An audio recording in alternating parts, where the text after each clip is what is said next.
Tushita, you have to unmute yourself. Right, sir. I request Sakshi to please initiate the proceedings. Yes, ma'am.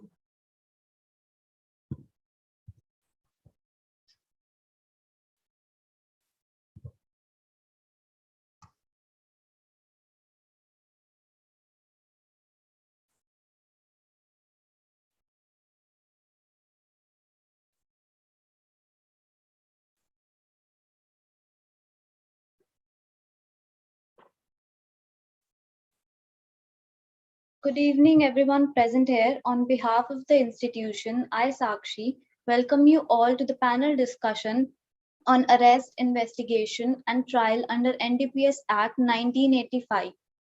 I bid a very warm welcome to Professor Dr. R. Venkat Rao, Chairperson, VSLLS VIPS, Dr. T.V. Subbarao, Professor Emeritus, VSLLS VIPS, Professor Dr. Rashmi Salpekar, Dean, VSLLS VIPS, and all our panelists for today. I would like to take a few minutes and introduce to you all our today's panelists. Our first panelist is Professor Dr. Anurag Deep. Sir is currently serving as Professor of Law in the Indian Law Institute, New Delhi since 2017, where he joined as Associate Professor in 2012. He has been in the teaching profession since 2001. He has served CPM Degree College, Allahabad, and Deen Dayal Upadhyay, Gorakhpur University, Gorakhpur, as full-time permanent law teacher from 2001 to 2012. He completed his legal education from BHU, Varanasi, with merit scholarships and has earned his PhD from Deen Dayal Upadhyay, Gorakhpur University, Gorakhpur, on the theme Laws Regarding Terrorism and Violation of Human Rights, with special reference to cyber terrorism. He initiated case-based method of teaching in Gorakhpur University by providing cases of the Supreme Court in Hindi medium for non-English medium students of rural India. He has over 50 publications in English and Hindi, including the Journal of Indian Law Institute, Annual Survey of Indian Law, ISIL Yearbook, Yojana, and Pratyogita Darpan, LexisNexis, Cambridge, Bloomsbury, etc. He is associate editor of two UGC recognized care-listed journals, that is Annual Survey of Indian Law and ILI Law Review. He is a member of the editorial board of Uchchatam Nyayalaya Nirnay Patrika, published by the Government of India. He was a member of Academic Council as well as Executive Committee of the Indian Law Institute and a member of the rule-making body under the Ministry of Panchayati Raj, Government of India. He has edited a prize-winning book published by LexisNexis in Hindi. He was in the panel of the Advisory Committee of Kendriya Hindi Sansthan, Government of India, for the selection of distinguished authors who contributed law books in Hindi. He served as a resource person in the Canadian High Commission, JNU, NLUD, Delhi University, BHU, NHRC, NCW, CBI Academy, CRPF Academy, Haryana Institute of Public Administration, Public Service Commissions, etc. He is associated with various training programs for civil servants, police officers, and judicial officers. He has written 3 publication book reviews for Oxford University Press. He actively participates in free legal aid to needy people. His core area of interest is criminal law, constitutional law, and human rights. And in ILI, he teaches judicial process and national security laws. He has authored 2 books, both from the Indian Law Institute. His first book, Law of Sedition in India and Freedom of Expression, has received an appreciation note from the Office of the Attorney General for India. His second work is Bail, Law and Practice in India, jointly edited 2019. His latest publication is a chapter on membership of terrorist organization from Cambridge University Press, 2020, Sedition Law in Australia from Bloomsbury, 2020. He was invited by the Criminal Law Reforms Committee constituted by the Government of India, 2020, to contribute to the reform process. He initiated a fundraising with the help of Alumni Association of ILI for COVID victims. He also directed the webinar series on law and COVID-19, which covered 6 webinars on the issue of migrant laborers, media, domestic violence, health, and legal education. His research works are recognized as resource material by Max Planck Institute, Germany. He was also selected as professor and dean of the Faculty of Law, SRM University, Sonipat, Haryana, by a selection committee. He is the editor of Campus Law Journal, Ghaziabad 2021. It is a blind peer-reviewed bilingual law journal, which is a unique endeavor in the light of new education policy. He writes on social legal issues on his blog and has initiated a YouTube channel where he uploads his lectures in Hindi and English. His forthcoming publication is a chapter on reform under the law of arrest from SAGE 2021 to 22. I welcome you, sir. Our second panelist for today is Mr. Jitendra Kundu, Assistant Commissioner of Police, Delhi. Sir, for the last 2 years, is working with Indian Cybercrime Coordination Center 14 MHA as cybercrime investigator, open source threat analyst, and consultant for law enforcement agencies across India.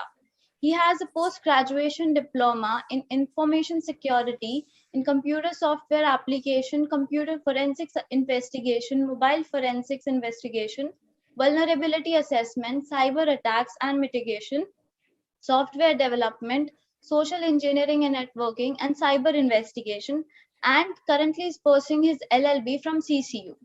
He is a certified professional in information security from Gujarat Forensic Sciences University. He has an expertise in online fraud, credit card frauds, network frauds, terror funding investigations, in collection of artificial intelligence through various sources in social engineering, in development of digital evidences for detection and apprehending the criminals and investigation, and in analyzing mobile forensics and dump analysis of call detail records. Sir has an experience of vulnerability assessment and evaluation of threat perceptions and crisis management. He also has an experience in handling statistical data related to search and seizure and in support investigations into criminal activity against company assets and internal codes of conduct violations. He also has an experience to develop and support emergency response teams and manage the security function for incidents, emergency response drills, corporate events, conferences, and VIP visits. Sir has an experience of situational awareness and intelligence gathering with internal and external resources, of cyber trainings and investigation skill management, of emergency response and incident management. Sir has 25 years experience of criminal investigations of financial, cyber, murder, narcotics and drugs, conventional, corruption and forgery. 23 years experience for trials of criminal cases in different courts, well versed with statutory regulations. 3 years experience of investigation of money laundering cases and unearthing integration, layering structure and protection of monies. 6 years experience of cyber training at Special Training Center, Rajendra Nagar of Delhi Police and Central Detective Training School, Ghaziabad. He has an experience of liaising with other law enforcement agencies like CBI, IB, FIU, Income Tax, SFIU, NIC, and ministries. He has conducted investigation for foreign hawala transactions and shell companies, and he's trained in integration security management of people, assets, information, and reputation, and has an experience of processing letter of rogatories to different countries. I welcome you, sir, today. Our third panelist for today is Advocate Asad Irfan Alvi. He started his practice from district courts and is now practicing for last 25 years in Supreme Court and in Delhi High Court. He is also the founder of Justicia, a law firm. He wrote more than 200 articles on legal issues, published in daily newspaper, top story English Urdu paper Inqilab. Monthly Magazine, Laws, Furtherance Monthly, Live Law Hindi, and many other newspapers and magazines. He is also a member of editorial board for Monthly Magazine, Laws. I welcome you, sir, today. I convey my heartfelt regards to all the panelists. We are very grateful to you, sir, for accepting our invitation and joining us today. Thank you.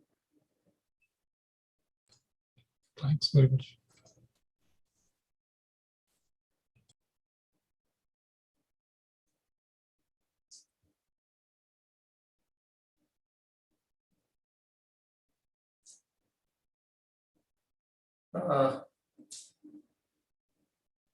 I'm grateful, Sakshi, and I'm happy to be here with the two distinguished panelists. They are very experienced, and Dr. Tushita Sharma, for the first time yesterday, I have a very warm invitation, and it is I'm fortunate that you invited me for this. And it's a burning issue after the Aryan Khan's case, because it's quite this drug abuse and drug addiction is a perpetual pandemic in the country. COVID will come, COVID will go. It's a pandemic, but this drug abuse and drug addiction is a perpetual pandemic since 19, when the Opium Act was in existence. The whole world, globally, the drug abuse is going on. So, as a lawyer, I have a very practical experience about the arrest, about the investigation, and about the trial. Earlier, when I was in district court, so many cases I have contested on behalf of the accused. And since I am in Supreme Court, I am on the panel of Rajasthan government. So these days I am opposing the accused bail application, etc. But earlier I was accused counsel. So there are 2-3 things which I want to discuss at the very outset. It is my turn. मैंने अपने आप ही बोलना शुरू कर दिया. So please, it is indeed our pleasure to have you. Because I was the last in the list. So no, sir, that's not true at all. Please do not take that as I just started speaking because just to break the silence, because there was a pause. So the pause was because of me. I started, but I realized I had not unmuted myself. So no problem. So please, आप शुरू कीजिए, then I will. So just as an introductory to our panel discussion today, I'd like to point out that we have a system of control for narcotic drugs in India. And as you have rightly already talked about, the fact that this is something that is very rampant ill, and we can call it a social evil as well. So as far as the provisions of the NDPS Act, that is the Narcotic Drugs and Psychotropic Substances, are concerned, we can see that initially they were meant for medical uses only. And that is how the UN Convention, to which India is also a signatory, that is the United Nations Single Convention on Narcotic Drugs of 1961, has placed it. But yes, we also have the Convention on Psychotropic Substances of 1971, as well as the Convention on Illicit Traffic in Narcotic Drugs and Psychotropic Substances of 1988, all of which are prescribing certain forms of control which aim to achieve a dual objective, so as to limit the use of narcotic drugs, of psychotropic substances, which may be specifically for medical and scientific purposes, and to prevent the abuse of these substances and drugs. In view of this development in the international sphere, as well as the fact that India is a signatory to these conventions, we realize that there are a large number of ministries, a large number of departments under the government of India, as well as the various state governments, the various functions that are being played by them, pertaining to reduction in supply, reduction in the demand for these drugs. So this becomes a burning issue because we realize that there is more abuse and misuse than we can say the benefit of the narcotic and psychotropic substances.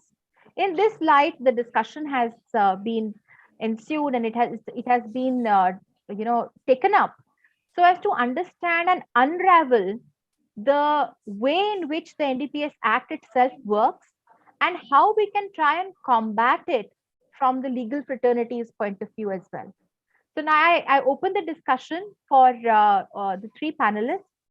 And since Asad sir had taken the lead already, I invite Asad sir to please put forth his views. Thank you, Dr. Tushita. मैंने तो अपने आप ही शुरुआत कर दी थी, but I'm grateful to invite me again. Sir, I will intervene in between. Yes. Before going into the provisions and panel discussion, I think so it will be prudent to know the origin and root cause of narcotics and about the trafficking of this substance and what is the present scenario in India and what is the existence of it. That will lead a good discussion, I think so. Jitendra sir, would you like to bring this to our discussion right now, sir? Yeah, please. Let's start with that. Then we can discuss about the provisions and panels on that particular scenario. Absolutely. I think it will be better for everyone to understand how it is going on in the country now. Sure. If I am allowed by Asad sir, then I will continue then.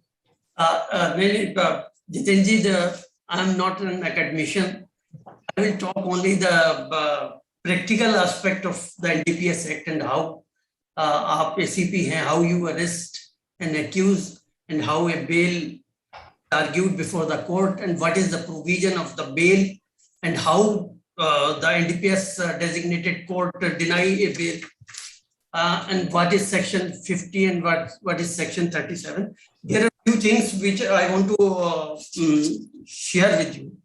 Basically, this is a very complicated law, very stringent punishments. And in this NDPS Act, there are certain things like section 37 and section 50.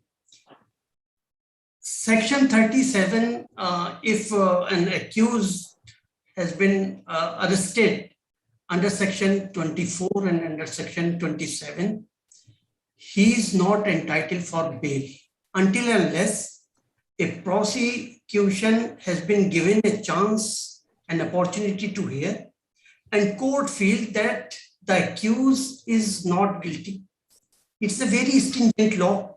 And section 37, I would say that this is not a law which is the constitutional, according to me. It is not constitutional according to me, because if a person is arrested in a NDPS Act and court in the beginning will feel that he is not guilty. Here is the question of guilty or not guilty. He will be guilty when the trial will be concluded. Trial is not started, charge sheet is not filed, only on the basis of FIR the person arrested, and court is denying bail because there is an embargo of section 37. So, and it's curtailed the power of the court, it's curtailed the power of the judiciary. Judiciary is curtailed the wisdom of the judiciary. In all cases, even in the murder case, even in the rape case, even in the very heinous crimes, court has the power to give the bail to an accused. But in NDPS Act, court's power has been curtailed by section 37, and there is an embargo. If person prima facie involved in this offense, he will be denied bail. So, Asad sir, I beg your pardon to interrupt you while you are speaking, but I'd like to point out here that in criminal jurisprudence, we do place a lot of reliance on prima facie, because even in times when we are taking for any other kind of offense under the IPC, then the first time that the matter reaches the magistrate, when the the whole thing is based on the prima facie premise itself. There is nothing beyond that. Investigation will continue thereafter. The arrest will be made. The remand will be given or not given. All of it depends upon the prima facie facts being put before the magistrate. So, is it not in the same light that is given in the NDPS Act? yes, I tell you why I'm saying so. It is the wisdom of the court. Court always deny bail in the rape cases. Court always deny bail in the murder cases. Court also deny in the petty cases also. So it should be the wisdom of the court. It should not be the wisdom of the prosecution. Prosecution एक complainant है. एक complainant अगर कहीं जाता है तो उसकी ये इंटेंशन होती है कि मेरी कंप्लेनेंट से जो एक्यूज है he should be behind the bar, और उसकी ये इंटेंशन होती है कि उसे बेल नहीं मिलनी चाहिए. उसकी ये इंटेंशन होती है कि वो स्ट्रॉन्ग केस बनाए. तो ये it's the duty of the prosecution. Prosecution के पार्ट पे prosecution is all right, but on the part of the, जब कोर्ट का मामला आता है तो court is denying bail and it is article 21. इसमें अच्छा बहुत दफा ये होता है कि उन केसेस पे जब डिस्चार्ज होता है, एक्विटल होता है, अगर 10 साल के बाद हो रहा है, 10 साल तक आपने उसे बेल नहीं दी because there was an embargo of section 37. It is injustice. Professor Anurag, so far as the NDPS Act is concerned, it is a stringent act and it is made only for the purpose to prevent the drug abuse and drug addiction and the drug trafficking. So there is no harm in it because मैंने पहले ही कहा कि इससे perpetual pandemic globally, everyone is concerned. Our young people are more and more they are addicted with this abuse of drugs. तो इसलिए मुझे ये ऐसा लगता है, it's my personal opinion, it has nothing to do with this NDPS Act. Anurag sir, would you like to make a comment on in regard to section 3750, as Asad sir is saying? What is your view in criminal jurisprudence? Yes, I understand the. So at first, a very good afternoon to the panel. So all those who are present here, and my thanks in advance to the institute, their team, especially Dr. Tushita. And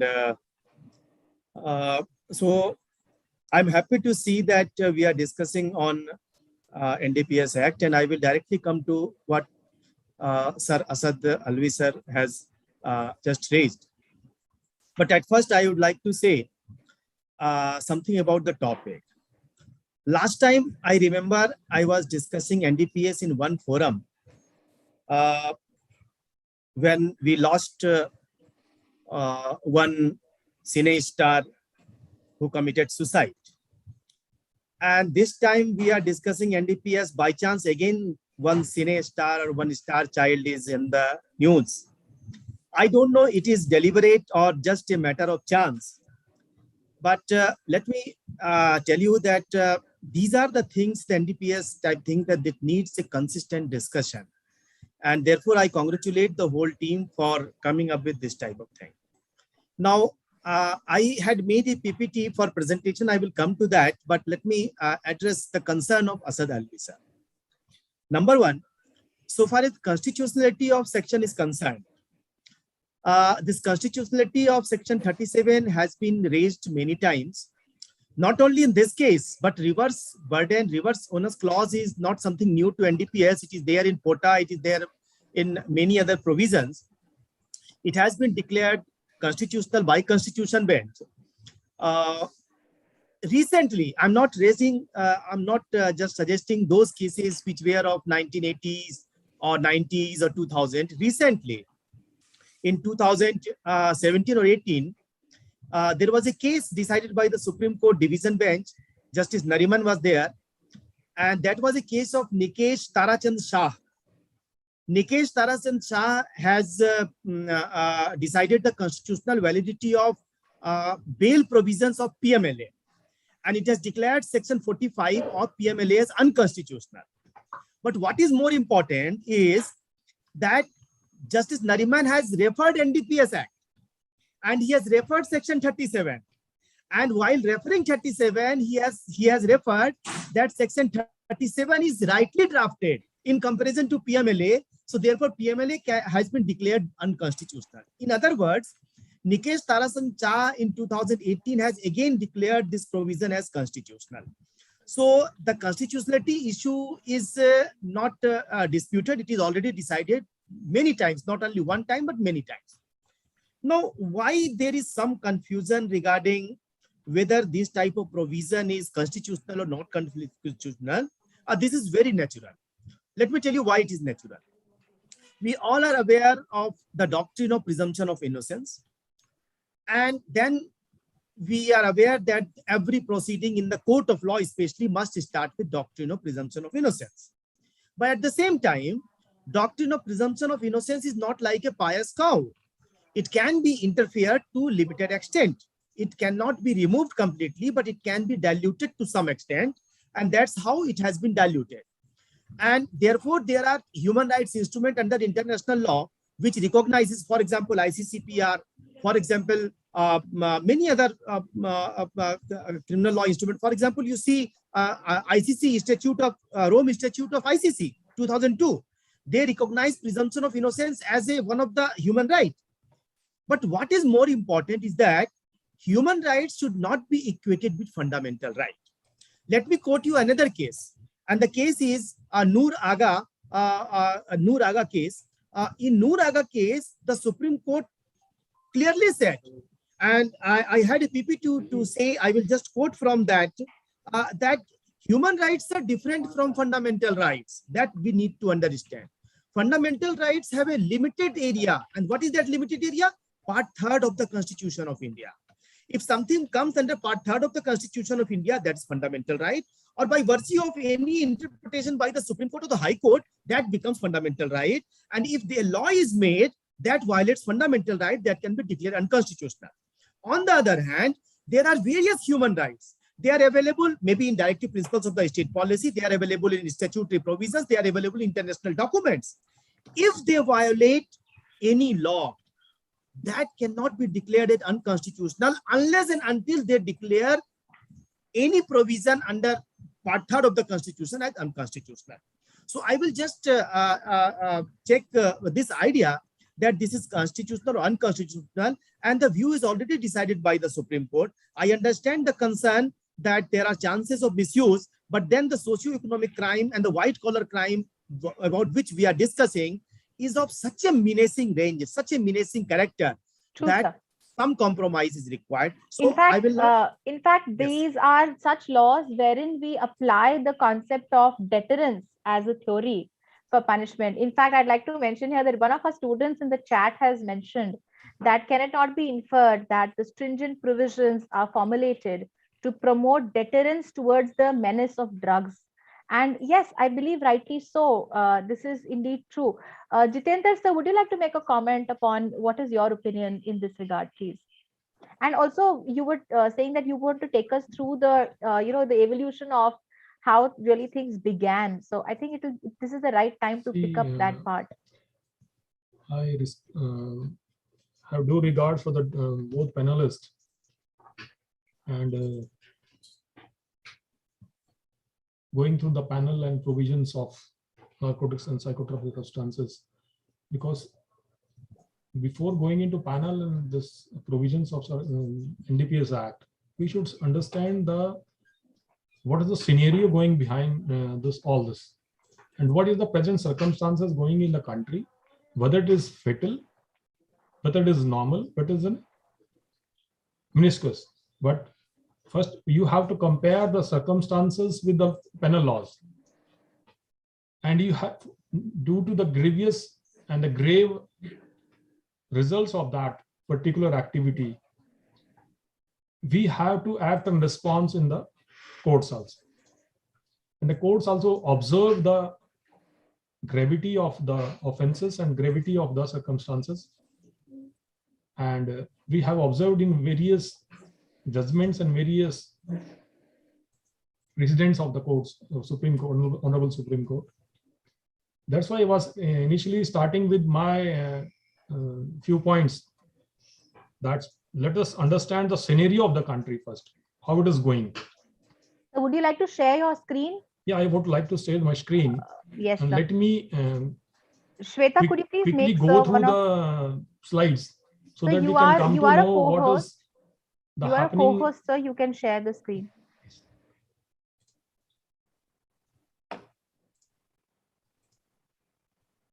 Hope everyone can Yes, see. yes, sir. It is visible. Thank This you. way. Ji. See, we have any constitutional provisions under the Article 47 that is providing such mandate to the states to control the abuse of this psychotropic and drug substances. And finally, we have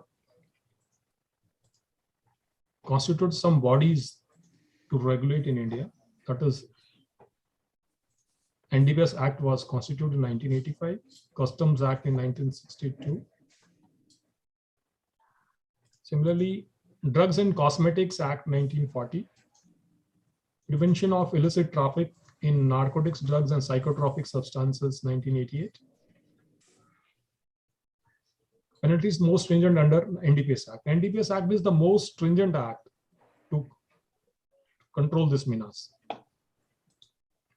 See, we have a drug administration in India, which controls the trafficking of this and misuse of this drugs. We can see the NCB has been constituted centrally. Drug enforcement in India is controlled by NCB. Central Bureau of Narcotics is there. Customs DRI is there. Border guarding forces is also there. State excise, state forest, state police, and a Ministry of Social Justice and Empowerment is looking after the reforms. Ministry of Health and Family Welfare is looking for the health of the citizens in respect to the narcotic substances. These are the jobs of central agencies involved in various aspects of the drugs and control. Department of Revenue looks after administration and other parts. Central Bureau of Narcotics, Chief Controller of Factories, Narcotics Control Bureau, Drugs Controller General of India. A huge setup to control all this menace in India. We have conducted a survey in 2018 covered by all 36 states and UTs of the country. Various sample has been taken and various interviews have been conducted. The report was published in 2019, and extent of drug use in the country 2004 to 2019 reports on the magnitude of substance use in India. Number of users were 31, you can say, male, between 12 to 60 years. Prevalence 2.83. Number of problem drugs user. Opiates, you can see it's increasing by slowly. And now you can see the opioid use in India. 2.3 crore users, 77 lakh problem users, 28 lakh dependent users. You can heroin 1.14% is the abuse. Pharmaceutical opioids is 0.96. Opium is 0.52. Now we switch over to cannabis use in India. 3.1 crore users. Very weak figure. We must observe this. 72 lakhs problem users, 70 lakh dependent users. Now we switch over to the age-wise category. Between 15 to 64 years, world, Asia, and India. See, India is 1.2 out of 3.9. In opioids, you can do 2.06 alone. Cocaine is 0.11. ATS is 0.18. Now you see the scenario of the whole world and Indian states. Top, you can say Mizoram, Nagaland, Arunachal, Sikkim, Manipur, Punjab, Haryana, and city of Delhi, Meghalaya. You can see the maximum misuse and abuse of this drugs in the topmost states, northeastern states. Estimated of heroin consumed in India based on drug survey in 2019, estimated 20 lakh dependent users of heroin. Average consumption 0.5 grams per day. Daily consumption 1000 kg per day. 360 MT per year of retail quality heroin. 36 MT a year of wholesale relatively pure quality heroin. International value is 1,44,000 crores. This is not a small amount. Now we come to the drug traffic scenario. See, India comes under the golden triangle. Last week, I was the part of a summit with Afghanistan after the invasion of Taliban. The entire economy of Afghanistan is running on drug peddling. 75% economy is based on drug peddling. The drug, you can see the routes from where it is being trafficked.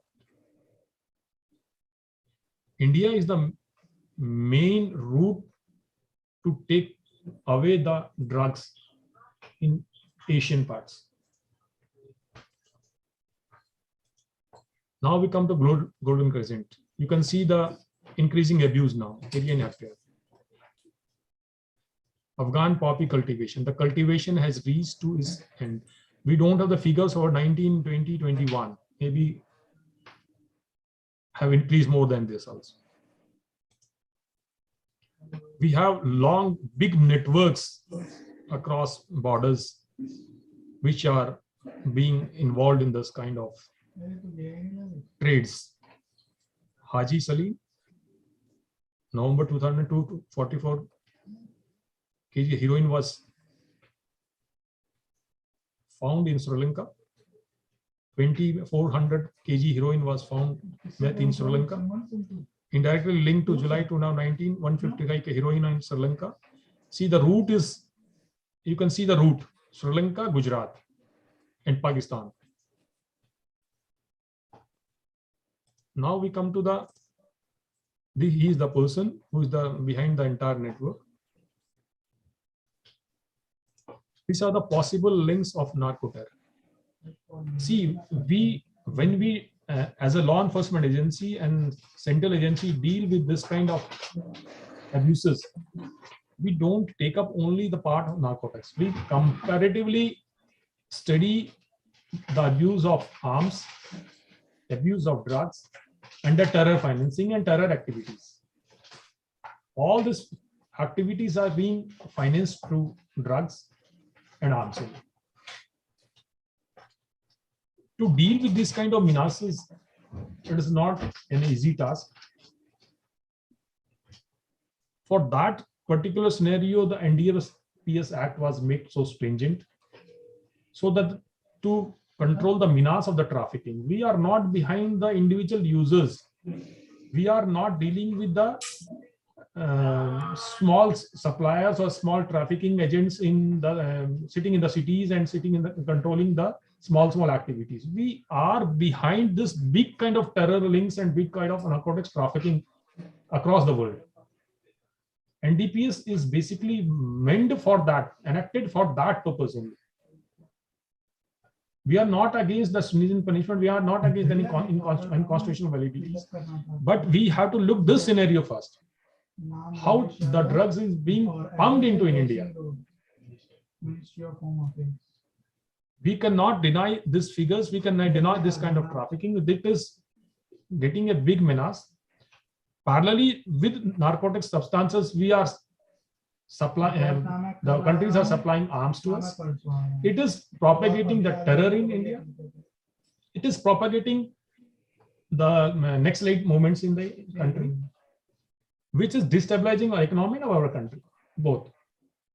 This is not a small issue. See, we can see the next network, the Pak Sri Lanka Indian network. This networks and this has been prepared on the basis of solid evidences and solid intelligence scenarios. Now we can say the trafficking routes, borders LOC in J&K and ICP Atari, coming through Myanmar. Maritime route is Arabian Sea and Bay of Bengal. These are some kind of major seizures which has been affected by the law enforcement agencies on the borders, NCP and J&K, Jammu, Kupwara. This is some at Atari in Punjab. You can see maritime seizures in Gujarat. You can imagine how this is traveling and how it is being pumped through maritime routes and land routes. It is a not small amount of seizure. It is a huge amount of seizure which is being transferred through maritime. Now we can come to Sri Lanka. Every corner of India is being used from maritime, from land, from air. So we cannot deny the gravity of this trafficking and gravity of the abuse of these drugs. In such scenarios, if we discuss about the constitutional validity of 37 and 35 and 50, I think so we should think over that also. This is the route which is from Myanmar and drug trafficking. Now comes, you can see trafficking of cocaine. This is the origin of cocaine and the patterns of the trafficking from South America. It comes to South African countries, and from there it is being traveled to Abu Dhabi, Dubai, and reaching to Delhi. The nexus is between Mexico, Canada, and Australia. This is the route, you can say, how it reaches. Indian network, you can say there is a Punjab, Uttarakhand, Delhi, NCR, Mumbai is the biggest consumption of this cocaine in India. Investigation agency has seized 300 kg of cocaine in Mumbai, sent to which was being sent to Australia now. And it was being hidden in the machines while it was sending to Australia. We are not only using, we are also trafficking from here. Our land is also used for drug peddling also.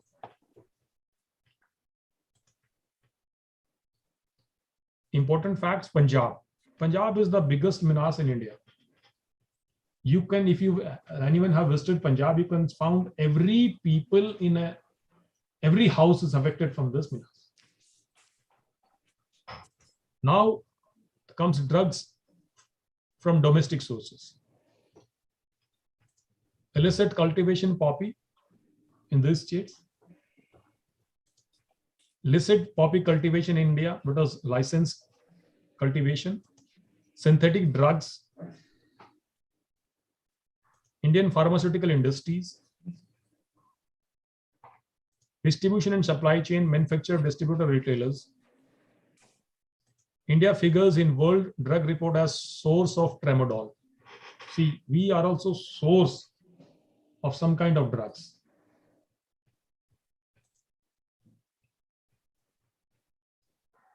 These are some kind of latest drugs which has been seized. Use of internet and drug trafficking.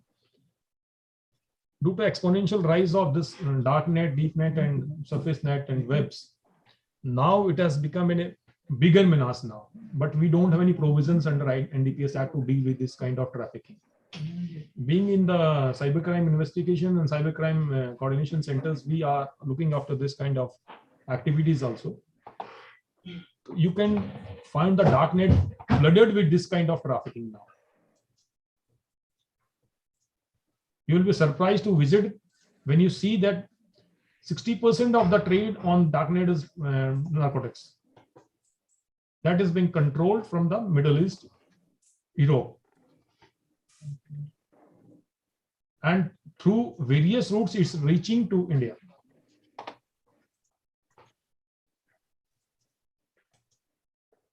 Use of internet for trafficking in drugs.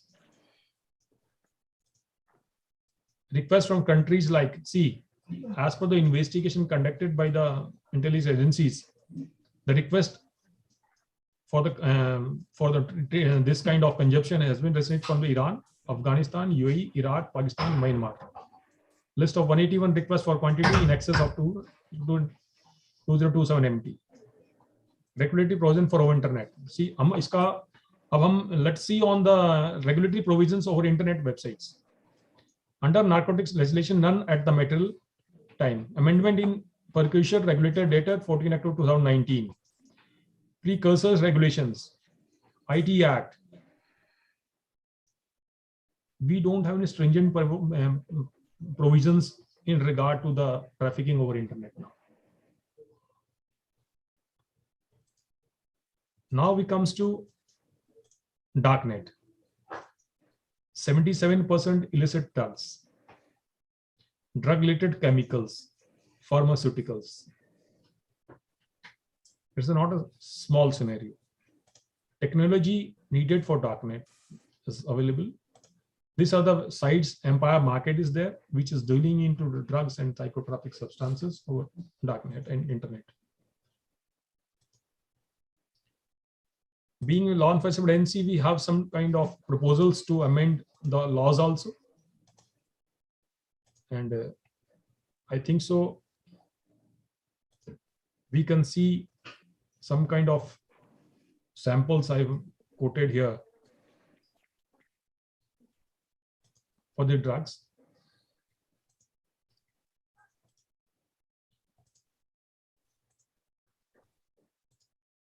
All this is available in the Indian market.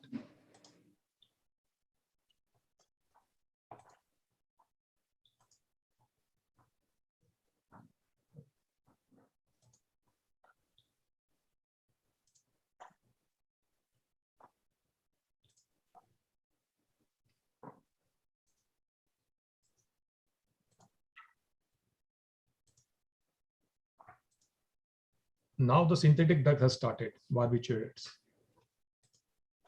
Club drugs. This is the menace we are discussing today about club drugs. Designer drugs. The rave party drugs, Rave right, party sir? drugs, yes. Spice K2, these are the names of some drugs which are being used by the youths on the social media networks to supply as a supply chain.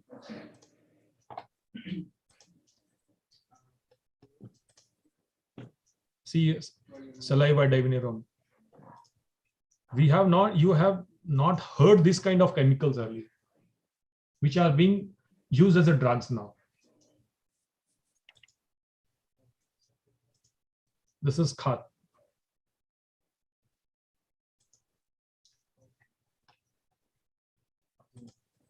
This was the present scenario of the country right now, which we are facing. What do Are these you the items propose? which are not mentioned in NDPS Act list, or these are the Some of the items in the end of the NDPS Act? There is a list of In the schedule. around in the schedule. 284 items. Yes, 284 items. Those items are the beyond that. Beyond this item, some of the items are beyond that also. We have These are the proposed to add it in that. New thing. Yeah, new things.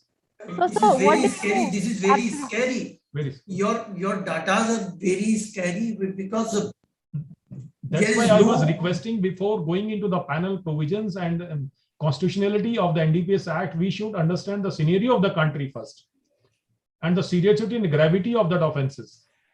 We are not dealing the person who's a drug abuse, or the person who is consuming a small quantity, we are behind the big cartels. True, We sir. are I think tracking, we the are ones not who tracking a are, small amount. yes, yes. They are Because destabilizing our country. They are establishing, they are destroying our youths. They if are you just destroying look our at, economy. so if you just look at the figures that you had shown a little earlier when you were talking about the kind of quantities that were seized, Yes. there were nothing below 120 kilos at all, and there were Yes. some seizures that were made of 1,445 kilos. Yes. That is a huge amount of drugs being spread across this nation, and indeed it's affecting our youth. As a person who's as a citizen of India, I feel terrible that this is what the nation is now coming down to. See, we are not behind only drug abuse. We are peddler also. We are Correct. the people are peddling, using our land to traffic this To drugs. traffic it, yes. We are the sea route and the land route. Imagine Land route, maritime routes, every routes are being followed Yes. from this. Yes. But sir, what is the way ahead? What do you, as a representative of the executive, have to suggest and say? See, I am, in my view, the provisions and the penalties are very good. And in case of present scenario, we must look after the internet trafficking also. We should add that kind of offenses in this also, or either we should get amendments in IT Act also, because now the drugs have taken a different toll now. It is not dependent on opium, cannabis, and cocoa now. It has been in a processed drug now and switch over to synthetic drugs, which in forms of capsules and tablets are being circulated and pumped on the chemist shops. There is a huge network in India for this. Every time the big seizure is, you can find a big seizure of amphetamine capsules going exporting from here.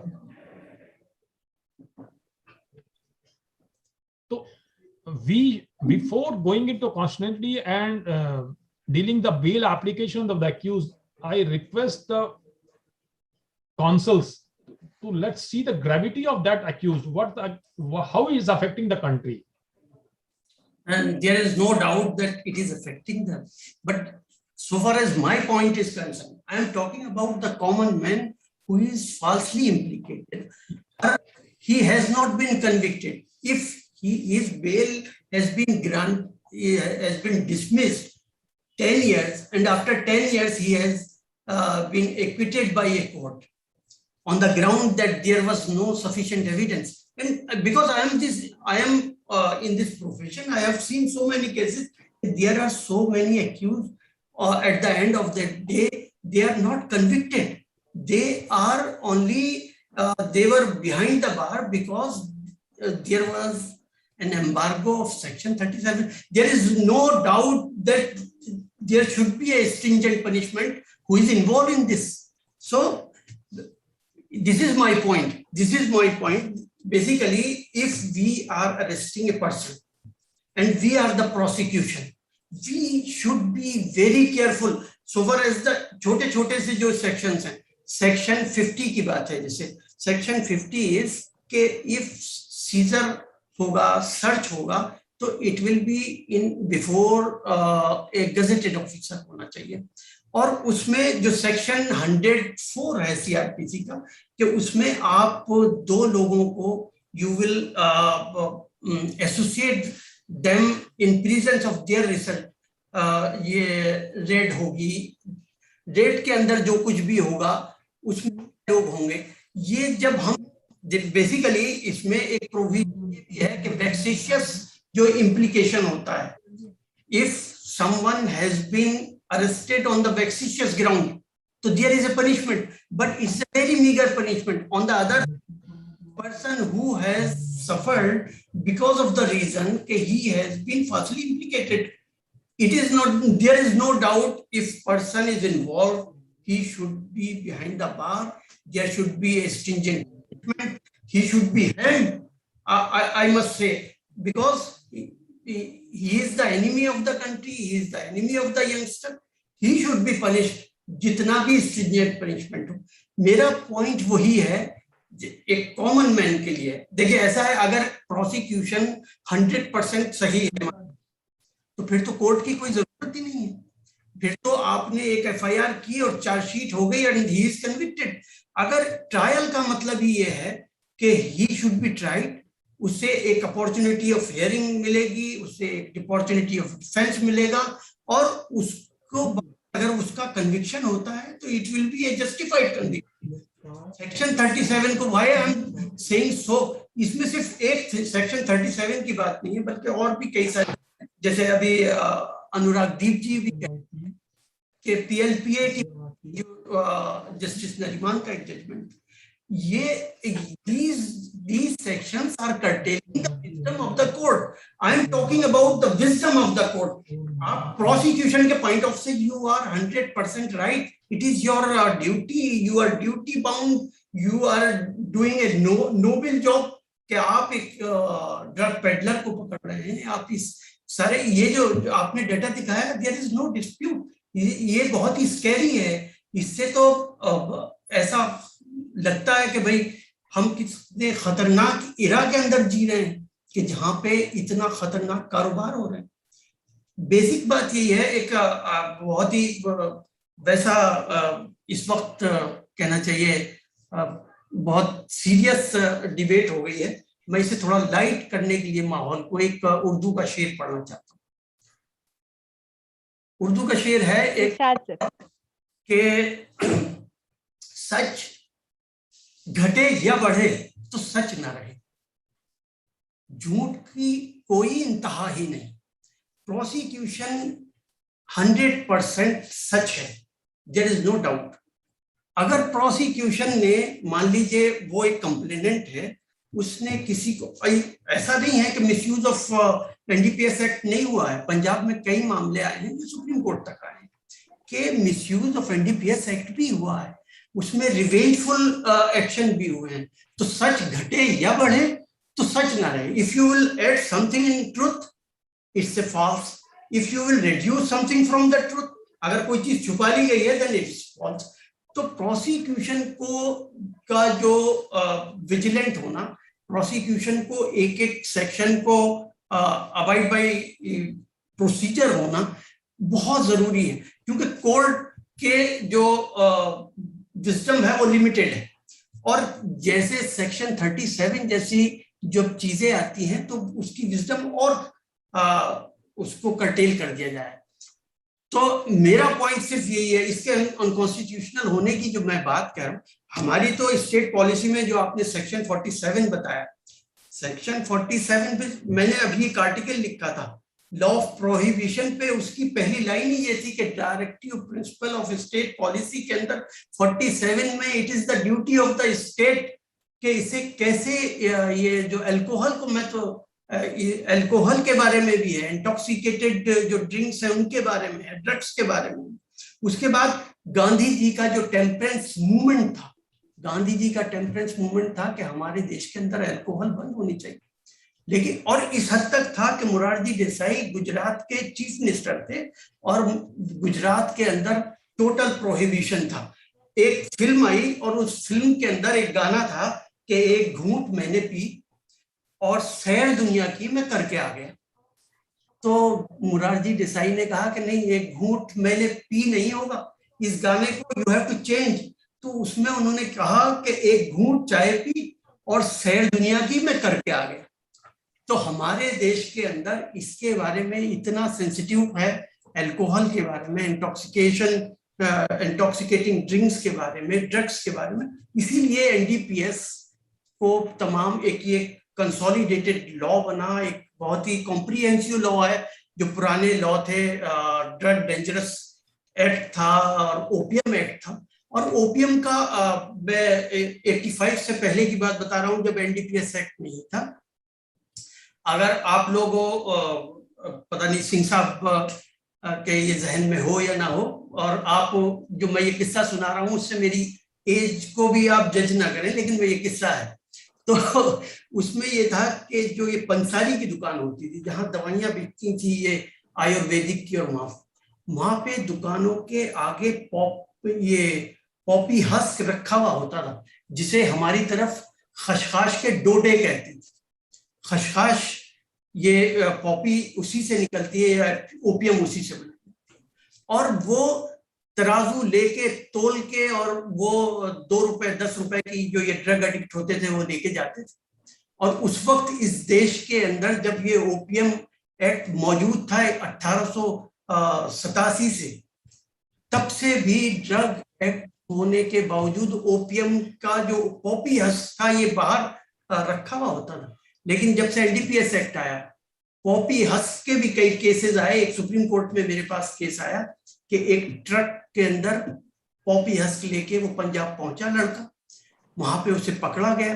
पकड़ने के बाद पता चला कि पूरा truck जो है Poppy husk से भरा हुआ, वो एनडीपीएस के अंदर बंद हो गया। तो इस तरीके, अच्छा इसमें भी ये होता है प्रोसिक्यूशन, जो थोड़ी थोड़ी सी जो बातें होती हैं, जैसे पूरे के अंदर पॉपी हस्क भरा हुआ है, उससे थोड़ा सा एक सैंपल लिया जाता है जो सीएफएसएल को भेजा जाता है। सीएफएसएल की रिपोर्ट आती है, तब ये कंफर्म होता है कि ये जो था ड्रग था। उसके अलावा जो रेड जिस वक्त होती है, जैसे अरेस्ट करने से पहले ये होता है कि आप को जो एफआईआर की जो लैंग्वेज होती है यही है कि खास ने इत्तला दी, हमने रेडिंग पार्टी बनाई, रेडिंग पार्टी वहां पे पहुंची, वहां पे हमने एक एक लोगों को शामिल करने की कोशिश की। सब लोग अपना अपना उज्र कह के और आगे बढ़ते चले गए और वो रेडिंग पार्टी में शामिल नहीं हुए। और हमने उससे पूछा कि भाई सेक्शन 50 का हमने नोटिस दिया कि आप क्या अपनी तलाशी जो है सेक्शन 50 के तहत किसी गजेटेड ऑफिसर के सामने कराना चाहेंगे? उसने कहा नहीं, आप मेरी तलाशी दे दीजिए। ये सारे पॉइंट जो हैं ये प्रोसिक्यूशन को कमजोर करते हैं। ठीक है, बिल्कुल सही, उसने पकड़ा, पॉपी हस्क भी पकड़ी, लेकिन अगर मान लीजिए 2 लोगों को शामिल भी कर लिया जाता है जो वहां के रेस्पेक्टेबल हैं जब आप रेड हो रही है, अगर आपने गजेटेड ऑफिसर का भी इंतजाम किया होता है जब रेड हो रही है, जब आपने सेक्शन 50 किया है, तो प्रोसिक्यूशन का केस बहुत मजबूत होता और उस आदमी को कन्विक्शन होता। और दूसरी बात, सुप्रीम कोर्ट के कई जजमेंट में हुआ है कि क्योंकि ये बहुत स्ट्रिंजेंट पनिशमेंट का एक्ट है, इसलिए इसके अंदर ये इसको एक्सपीडाइट इसका ट्रायल होना चाहिए, बहुत ही अर्जेंट बेसिस पे, डे टू डे बेसिस पे हेयरिंग होनी चाहिए। होता क्या है कि इनके ट्रायल इतने लंबे चलते हैं, इतने लंबे चलते हैं, पहले सीएफएसएल की रिपोर्ट नहीं आती है, फिर जो आईओ होता है वो चेंज हो जाता है, फिर आईओ जो नया आता है फिर वो उसकी एविडेंस होती है, फिर जो जितनी एविडेंसेस और विटनेसेस बनाई जाती है वो वक्त पे नहीं पहुंचती, और फिर कभी लॉयर एक्यूज का लॉयर डेट ले लेता है, कभी प्रोसिक्यूशन ले लेता है, कभी ये जैसे कोविड का टाइम चला तो 2 साल तक कोर्ट में सिर्फ वर्चुअली डेट्स मिलती रही। ये सारी जो दुश्वारियां हैं, ये प्रोसिक्यूशन की दुश्वारी और कोर्ट की दुश्वारी होने के साथ साथ जो अक्यूज, अगर एक्यूज को कन्विक्ट होना है तो उसे 6 महीने के अंदर तक ये खत्म हो जाना चाहिए और उसे कन्विक्ट हो जाना चाहिए। मेरा पॉइंट 37 का सिंह साहब से यही है। मेरा ये पॉइंट नहीं है कि वो जिसे आप पकड़ के लाए हैं आप उसको बेल दे दीजिए और छोड़ दीजिए। मेरा पॉइंट यही है कि कोर्ट की विजडम होनी चाहिए। इसमें प्रोसिक्यूशन अपने पॉइंट ऑफ व्यू से ठीक है, उसने जो भी केस बनाया जैसे भी बनाया, लेकिन यहाँ पे हम कोर्ट की विजडम को कर्टेल करते हैं। तो कोर्ट की विजडम की कर्टेल की मैं बात कह रहा हूं, और सेक्शन 21 यही है। सेक्शन 21 नहीं, सॉरी, आर्टिकल 21 यही है कि किसी की लिबर्टी को हम कर्टेल नहीं कर सकते। तो जो चीज हम सबसे पहले किसी आदमी को लॉफुली अगर उसकी लिबर्टी को प्रोसिक्यूशन कर रहा है तो देयर इज नो प्रॉब्लम, लेकिन जहां पे कोर्ट की विजडम को चैलेंज कोई सेक्शन करता है तो वो एज ए लॉ स्टूडेंट मुझे ठीक नहीं लगता। That is my point. Sir, in case जैसे आपने डिस्कस किया, तो मेरे हिसाब से जितना 30 साल के करियर में मैंने देखा है, I have seen very few cases where the person accused has been implicated. Very few cases. नहीं, there are few cases. Very few cases. 100% नहीं हो सकते। 100% नहीं, लेकिन हम few cases का भी one or two. स्पेस हमें नहीं छोड़ना चाहिए। Sir, that is 1 or 2% only. हम तो 10% तक भी नहीं पहुंचे इसका हम मतलब. 10 पे भी नहीं, मैं कह रहा हूँ 100 में से 2 केस ऐसे होंगे That जो is- कैसे that is implicate nothing. किया होगा जहाँ पे, जी. नहीं तो 98% you can say that is a genuine cases. हाँ, दो देर में भी chances of seizure and arrest का जो प्रोविजन है उसमें कुछ लैकुनाज हो सकता है, but the recoveries must be genuine. वो मैं यही चाहता हूँ कि recovery अगर है तो सीजर और प्रोसीजरल भी हमारे अगर लैप्स ना हो तो वो आदमी कन्विक्ट हो जाएगा. सो सीजर एंड प्रोसीजर्स की मैं मैं आपको एक और एनेक्डोट बताता हूँ. ये बड़ा अजीब सा केस है. इसमें क्या हुआ कि एक नाइजीरियन, बहुत पुराना केस है, बहुत पहले की बात है ये, शायद मैं बिगनिंग में जब डिस्ट्रिक्ट कोर्ट में करता था. ये मेरा केस नहीं था, किसी फ्रेंड का केस था. किसी नाइजीरियन लेडी को अरेस्ट किया गया. नाइजीरियन लेडी का ट्रायल होने के बाद जब क्रॉस एग्जामिनेशन में आया तो उसमें उसको कहा यह गया कि ये जो नाइजीरियन लेडी थी, इसके पास से जो contraband, it has been recovered from her private part. It is very serious. तो जज उसने क्रॉस एग्जामिनेशन में पूछा कि भाई जब ये आपकी रेडिंग पार्टी थी तो इसमें कितने लोग थे. तो उसने बताया कि उसमें कोई लेडी वो थी. उन्होंने कहा एक लेडी भी थी. उन्होंने कहा आप सेक्शन 50 का इसमें नोटिस आपने इशू किया था. उन्होंने कहा हमने किया था. कि जो सेक्शन 50 का नोटिस आपने इशू किया था तो क्या गजेटेड ऑफिसर भी मौजूद थे. उन्होंने कहा गजेटेड ऑफिसर भी मौजूद थे. तो उन्होंने कहा गजेटेड ऑफिसर क्या लेडी थी. उन्होंने कहा नहीं, वो लेडी नहीं थी. तो जज ने कहा कि अगर gazetted officer in whose presence it has been recovered and it has been recovered from that place, तो हाउ कैन, ये कैसे आपके रिलायबल हो सकता है, या तो वो भी वो होना चाहिए. तो इस उसने कहा कि आईओ ने कहा कि नहीं, मुझसे पहले आईओ की बात थी और इतना बाई फ्लक्स ऑफ टाइम जो है चेंज हो गया और ये हो. तो वो एक अच्छा केस था, वो कन्विक्ट हो सकती थी, लेकिन हमारे थोड़े लैप्स की वजह से वो केस डिमोलिश हो गया. तो इस तरह के बहुत सारे ये वो डे टू डे के एनेक्डोट्स हैं, वो डे टू डे की जो चीजें हैं जो स्टेचू में भी नहीं है, जो किताबों में भी नहीं आती हैं, जिनका जिक्र नहीं होता है, ये वो है जो हम कोर्ट में जाते हैं. और सिंह साहब भी का इतना बड़ा तजर्बा है, तो सिंह साहब ने भी बहुत सारी चीजें देखी होंगी. तो उसमें ये सिर्फ मेरा पॉइंट है कि जब कोई केस हो तो वो इतना फुल प्रूफ हो कि उसका कन्विक्शन 100%. क्योंकि हमारे छोटे से लैब्स की वजह से जो इतना बड़ा ड्रग माफिया है या कोई ड्रग पेडलर है जो ड्रग ट्रैफिकिंग करता है, जो जवानों के बीच में जो जहर घोल रहा है, उसको रोकने के लिए हमारा एक छोटा सा लैब्स जो है वो उस केस को डिमोलिश कर देता है.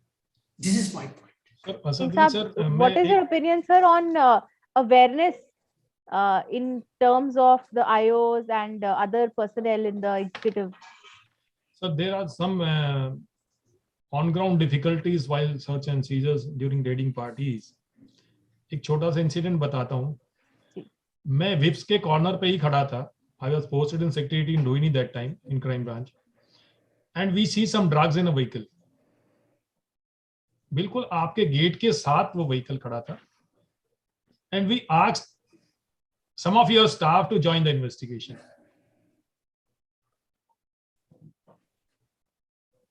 Because it was quite a circumstantial incident that we got the information within few seconds and we ran and got the vehicle there. In that scenario, gazetted officer and various formalities, that is not possible on the spot. That circumstances has also to be seen, because if we arrange an gazetted officer, we arrange a formality, go into the formality, the vehicle will run away. Sure. But there is a mandate. But there is a mandate of NDPS Act. Yes, but it there is is a a little mandate of lofty. NDPS Act. The 42 must be the compliance, 50 must be compliance, 57 must be compliance, and 55 must be compliance. Right. You have to go through the mandate also, you have to manage the circumstances also, you have to raid also. मकान बनाना एक आसान काम नहीं है. मकान जब बन के खड़ा हो जाता है, उसके अंदर से ईंट निकालना, कील ठोकना, उसको कमी निकालना, that is a different job.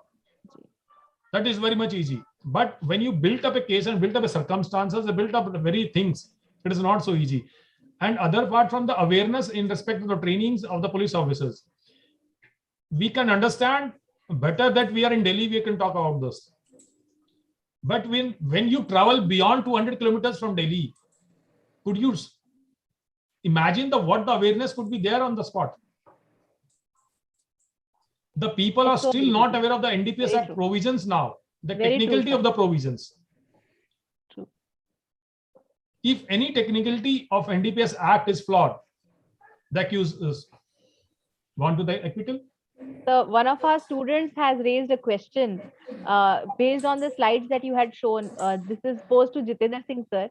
Yeah. When she's saying that, sir, when we know the exact route from which these substances enter our land, yet we are not able to completely eradicate it, especially in light of the listed items in the schedule.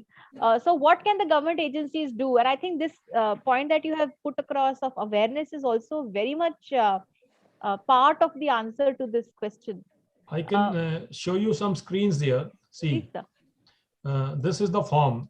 Sir आज बहुत जबरदस्त research है साथ में आपकी. ये देखिए, आप जब आपकी सेब की पेटी में ड्रग्स आ रहा है, तो you can imagine then thousands of trucks are coming Delhi regularly to the Ajadpur Mandi without any information. How could you go for search every carton in the Mandila? Right. Here you can see how it is being hidden. एक इतना बड़ा container है, उसके अंदर full serials भरा है, उसके नीचे अगर 4 बोरी उसने रखा है, तो दिल्ली का जो कंटेनर्स का जो इंपोर्ट है, इंडिया के अंदर एक्सपोर्ट है. अगर आप किसी ने जाके पोर्ट पे खड़ा है, कोई देख रहा है, तो किसी ने देखा है, अगर ये ट्रैफिक आपने देखा हो वहां चलते हुए, तो you will be surprise to वहां कितने लाखों कंटेनर पर डे ऊपर नीचे होता है. सर आई थिंक ये ज्यादातर इंटेलिजेंस का काम है. Without intelligence you can not feel into this. Cannot. It is like a needle in a haystack. Needle into a haystack. Yes. You sir. can say more minuscule than that. Ji. Out of lakhs of container, there very small amount of drug is there, and without any apprehension, you cannot seize the container also. You have to follow the provisions also. अगर उसमें गलती से मान लो अगर नहीं निकला की वजह से और कंटेनर लेट हो गया मैरीटाइम में, तो उसका फाइनेंसेस का लॉस कौन बियर करेगा? गवर्नमेंट बियर करेगी, वो ऑफिसर बियर करेगा. तो without intelligence this kind of things can not be detected. और जो आदमी इस ट्रेड में इन्वॉल्व है, they are very sharp and very brilliant. They know each and movement of the government agencies. और ओपनली नहीं आता, it comes under clandestine manner. Their intelligence is also at work. At work. True. तो उनकी intelligence, you can imagine, they don't have any restriction and restraints for their intelligence. We have a lot of constraints and restrictions in our intelligence scenario. We have to look after the freedom, we have to look after the privacy, we have to look after everything. But they don't have any kind of restrictions and constitutional difficulties, legal difficulties. They are free to choose every route. They can go for it. Now you can see, if we block all these routes, we suppose we have identified one route is coming through, but we are not sure that it's coming by maritime, it's coming through the air, it will come in the land. अब आपने पंजाब का scenario अगर आपने देखा हो, कुछ borders पे गांव ऐसे हैं जहां पे वायरिंग है बीच में, उसके 5 मीटर इधर गांव है, 5 मीटर इधर गांव है. मैं अगर इधर से अगर मैं एक छोटा सा पत्थर भी हल्के से फेंक दूंगा तो उस पाकिस्तान में पहुंच जाएगा जी. उधर से आदमी छत पे खड़ा होकर एक पैकेट इधर फेंकता है, एक पैकेट उधर फेंकता है. जी पंजाब जो आज के टाइम में डिस्ट्रॉयड है, इसी वजह से डिस्ट्रॉयड है, उनका बॉर्डर एरिया जो है that is not controlled in 100% manner, वो प्रॉब्लम है थोड़ी सी। तो सारे रूट्स को आप सोच के देखें, इंडियन का पूरा जो कॉन्टिनेंट का पूरा मैरीटाइम है, कितना बड़ा स्केल पे कितना लार्ज है वो, और हर जगह पे आपको कंट्रोल्स और मेजर्स लगाना, स्टाफ और मेंटेन करना, it is a big task.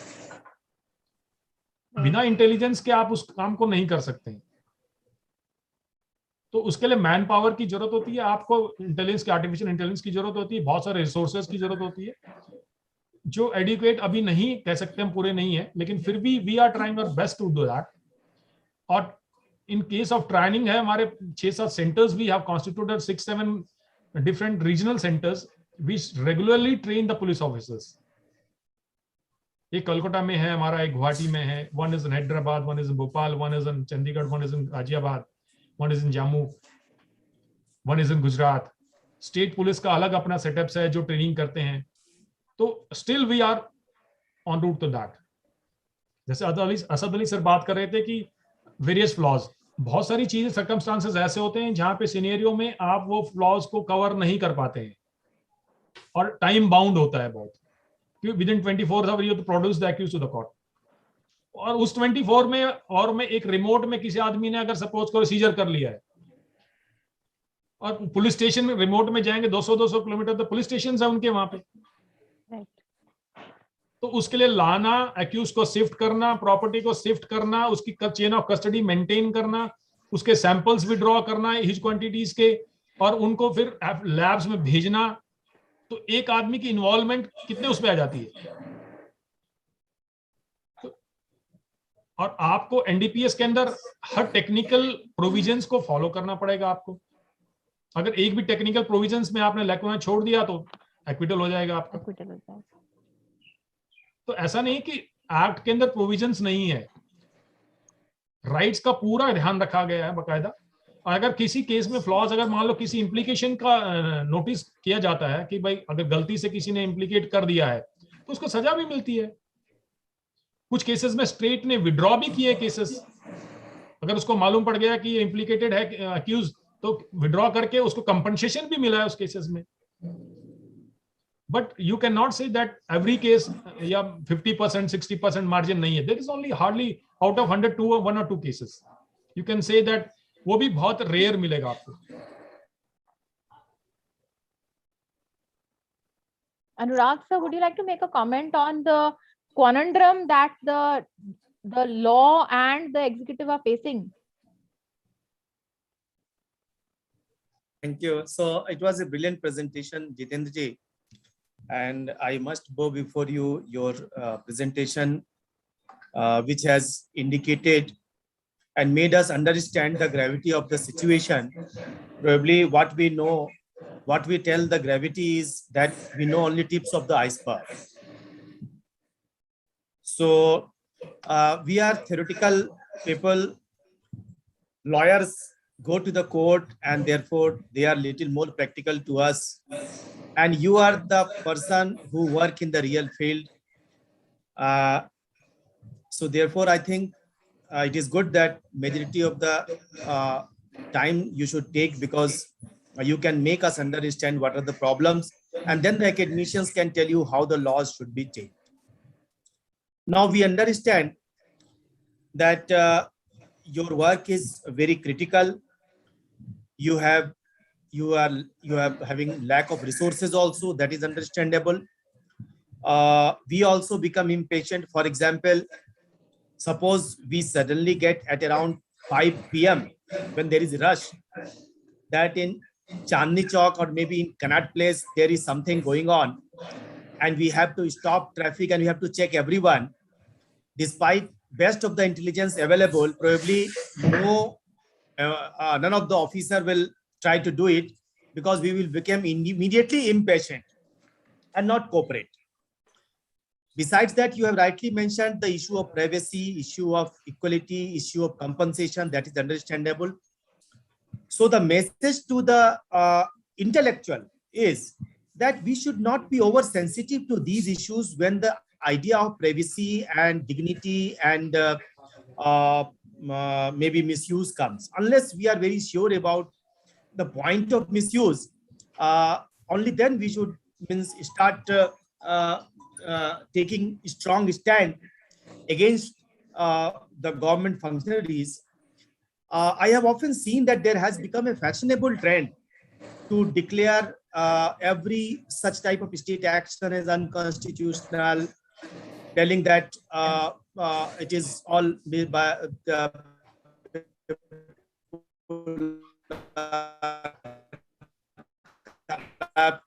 or Anurag, they you are are not clearly audible. not doing their job. How difficult the job is. Am I audible now, Tushita? Yes, sir. Yes, sir. I think there was a lapse in between. Yes, Fine now. yes. So I had a 2-3 slides, but the slides are generally on maybe issue of theoretical aspect. If you allow, then I can go with those slides. But I will suggest Please, that sir. let Jiten sir speak more and more, and let him share more experiences, because whatever I am telling is available on internet, maybe on books, maybe in other places. But what Jiten sir is telling is not easily available. So he can suggest us how to address these problems.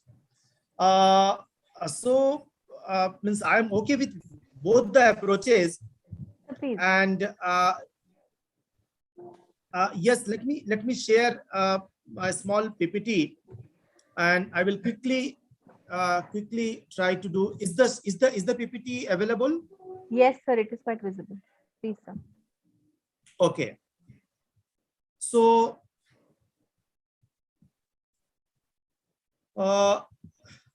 this constitutional provision has already been discussed, so I am skipping this. There is 39F also, which has not been referred due to lack of time by Jitendra ji. So that specifically deals with childs and youth. So there is an obligation on the part of the state to do it. UN Convention Act, these things have already been told, that the 1985 Act is there, contains 6 chapters, 83 sections and 1 schedule. I will just come to this section, presumption, because this section has created certain confusion, at least among those who are investigating and among students also. This section deals with presumption clause, and while my training to certain police officers and sometimes maybe some magistrates also, judicial magistrates, I have discussed with them that section 35 deals with child presumption. What does it mean?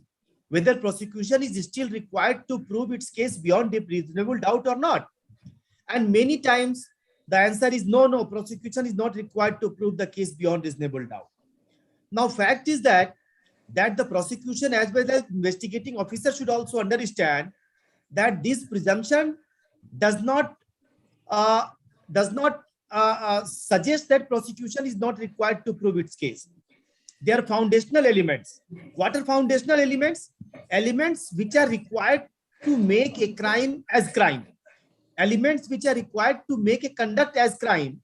That has to be proved beyond reasonable doubt.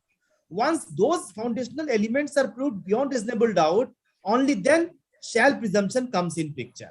This is first important thing that I wanted to discuss, because sometimes the police officers and sometimes some judicial magistrates also, sometimes some advocates also, they think that once NDPS case is there, that means you are guilty, and section 35 says that that is not the case. Section 35 gives shall presumption, but only if when the foundational facts are proved beyond reasonable doubt. Second important point for academic purpose is that explanation to section 35 also contains motive as a part of culpable mental state, which is entirely different from classical understanding of culpable mental state. Classical understanding of culpable mental state means intention, knowledge, reason to believe other things. Motive is not a part at all of mens rea or culpable mental state. But section 35 here, or maybe in POXO, or maybe in a few other legislation, motive has also been made part of culpable mental state. Otherwise, motive is generally not relevant so far as conviction is concerned. Motive comes in picture generally when punishment is given. Of course, motive is important when for the purpose of practical aspect like investigation. Now, clause 2 suggests that fact that needs to be proved. Fact means fact has to prove beyond reasonable doubt, not merely existence of preponderance probability. Now, we all know that standard of proof, we are not talking about burden of proof, we are talking about standard of proof under section 35 clause 2. Standard of proof are of two types. Generally in criminal matters, standard of proof is beyond reasonable doubt. And if accused is required to prove anything, for example, wants to take general defense or maybe special defense as it mentioned here, then he is not required to prove beyond reasonable doubt. He is required to prove only preponderance of probability. But section 35 clause 2 reverses this and says that no, it is not like that. So it is rightly said that laws are very strong. However, section 35 have been interpreted in Noor Agha case, and court have made a passing reference that no, here also the liability or responsibility of the accused is to prove on preponderance of probability. Another presumption is section 54. But I'm skipping this presumption part. Now, I already discussed with you the confusion regarding human right and fundamental right. Human rights are like maybe something which is highest level of respect for law, which is generally sometimes maybe impractical. But human rights are recognized in the international document. Noor Agha versus State of Punjab 2008. I quote for you that presumption of innocence is a human right as envisaged under Article 14.2 of the International Covenant on Civil and Political Rights. It, however, cannot per se be equated with fundamental right and liberty under Article 21. I unquote. Now, I had already told that whenever we discuss that presumption of innocence clause is violated, we should understand that violation of human right does not mean violation of fundamental right. Students, those who are here, research scholars, those who are here, and maybe some advocates also, those who are here, they must understand that violation of human right does not mean violation of fundamental right. And Noor Agha case makes it very clear. But for the purpose of those who are investigating this case, what is more important is the second paragraph. So those police officers who are investigating the case, they should be very careful for second paragraph. What is that second paragraph? Proof beyond all reasonable doubt would be more onerous. A heightened scrutiny test would be necessary to be invoked. If it is so, because whereas on the one hand, the court must strive towards giving effect to the parliamentary object and intent in the light of the international conventions, but on the other hand, it is also necessary to uphold the individual human rights and dignity as provided for under the UN Declaration of Human Rights by insisting upon scrupulous compliance of the provisions of the Act for the purpose of upholding democratic values. It is necessary for giving effect to the concept of wider civilization. The courts must always remind itself, and it is well settled principle of criminal jurisprudence, that more serious the offense, the stricter is the degree of proof. Now, this last sentence, that more serious the offense, the stricter is the degree of proof, is a clear command to prosecution, to the police officers and the trial magistrate, that some proof is there, but some proof may not be sufficient. So greater and harder proof is required. More convincing proof is required. So investigating officer should be very, very alert. Investigating officer is doing something, maybe he's investigating 302 case. It is all right. He might get some evidences. But if he is investigating a case under NDPS, he will be required to submit greater evidence than he submits the evidence under theft case or maybe murder case. Why? Because stricter the law, stricter the degree of proof. Now, when you do not get a stricter degree of proof, prosecution cannot present it clearly, then the court is bound to acquit the person. So the lesson for a for investigating officer is that he should look for better and best quality proof, especially in NDPS cases, because NDPS cases are different type of cases. They are not only severe on the part of that, they are not only dangerous to country, but at the same time, the law is so strong, so strict that the law expects that greater and better proof is required. Uh, Regarding possession, I would say that this possession is probably the punchline of these all narcotic drugs and their trafficking. What is the meaning of possession? We all know under jurisprudence. What does it mean? But at the same time, there is another confusion. When I asked in the police training and some of the magistrates also, that suppose in my bag, something is some prescribed drug is found. What does it mean? Is it in my possession? And most of the answers are yes, it is in your possession, and the court and the prosecution is not required to prove anything. That is a complete misreading. Suppose in my bag, in my purse, a drug is available, a drug is found. Prosecution is not only required to prove that the drug was found there, but the prosecution is also required to prove that the possession was a conscious possession, that I knew it. Somehow you have to prove it. It can be proved circumstantial evidences. It can be proved by direct evidences. Direct evidence is not always required. Circumstantial evidence will be sufficient. But then to think that just because it is in my, I am holding the bag, does not make me guilty, because possession had to be conscious possession. This is why sometimes the advocates raise concern that, oh my God, mere bag mein agar pakda gaya, so then I'm guilty. No, this is not like that. Now let me tell you a constitution bench case. Two constitution bench case I am referring to. Both do not deal with NDPS, but both deal with terrorism cases, but both deal with possession, and they are equally applicable in this case. In Kartar Singh case 1994, while dealing with Tada, the Supreme Court said that possession does not make a person guilty unless it is for a specific purpose. So the prosecution is required to prove a specific purpose, and the police is also required to present evidence of a specific purpose. Similarly, in Sanjay Dutt case, it was made very clear, possession means conscious possession. Let me quote before you. I think the slide is visible and one can read. The meaning of the first ingredient of possession of any such arms is not disputed. Even though the word possession is not preceded by any adjective like knowingly, yet it is common ground that in the context of the word possession must mean possession with the requisite mental element, and that is conscious possession, and not merely custody without the awareness of nature of such possession. So suppose my bag is, so just wait here. Suppose my bag is kept somewhere. So we keep our bag maybe in library. There is a place in we keep our bag. Someone puts something, some prescribed material. Does it make me guilty? No, not at all. Of course, a case can be registered.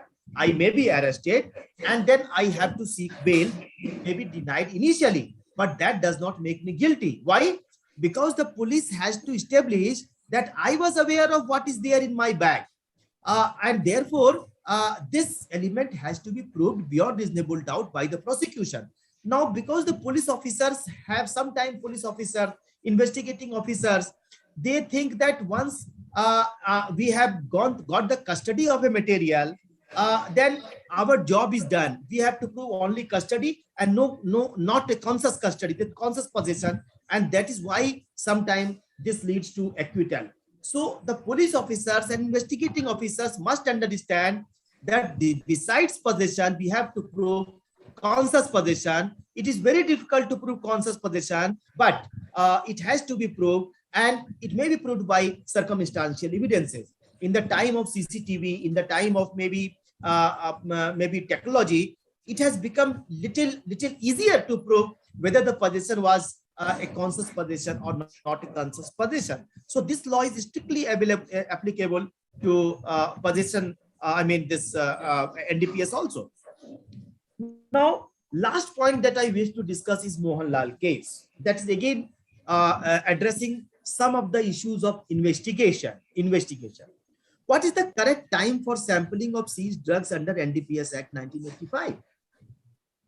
Now, the supplementary question is, should the sample be preserved at the time of seizure on the spot immediately, or immediately, or should it be done after the seizure? So this issue was raised regarding search and seizure. Now suppose कहीं पर एक group जाता है और वो जाकर वो कुछ ड्रग्स को वो पकड़ता है ना, उसकी सैंपलिंग वहीं करनी होगी या मजिस्ट्रेट के सामने करनी होगी, इसको लेकर बड़ा डिस्प्यूट रहा है.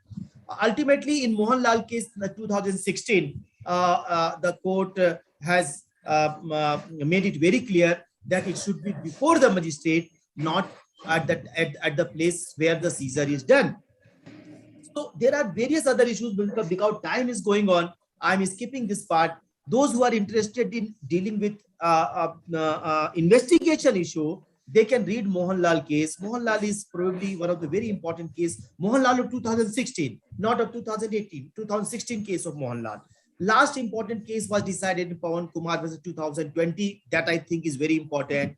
And that goes in favor of the investigating machinery, that an informant can also be an investigating officer. It was a case where Supreme Court decided, constitutional bench has decided that, no, not constitutional bench, 3 judges bench has decided that yes, this investigating officer and the information officer both can be the same person. So with this, I close my discussion. Thank you again, the Institute WIPS, and thank you, Tushita, especially. Thank you. I learned a lot from this panelist, and also from the question. Question is welcome to me also. And special thanks to Jitendra ji, who has brought up a practical aspect of these all issues. Thank you again.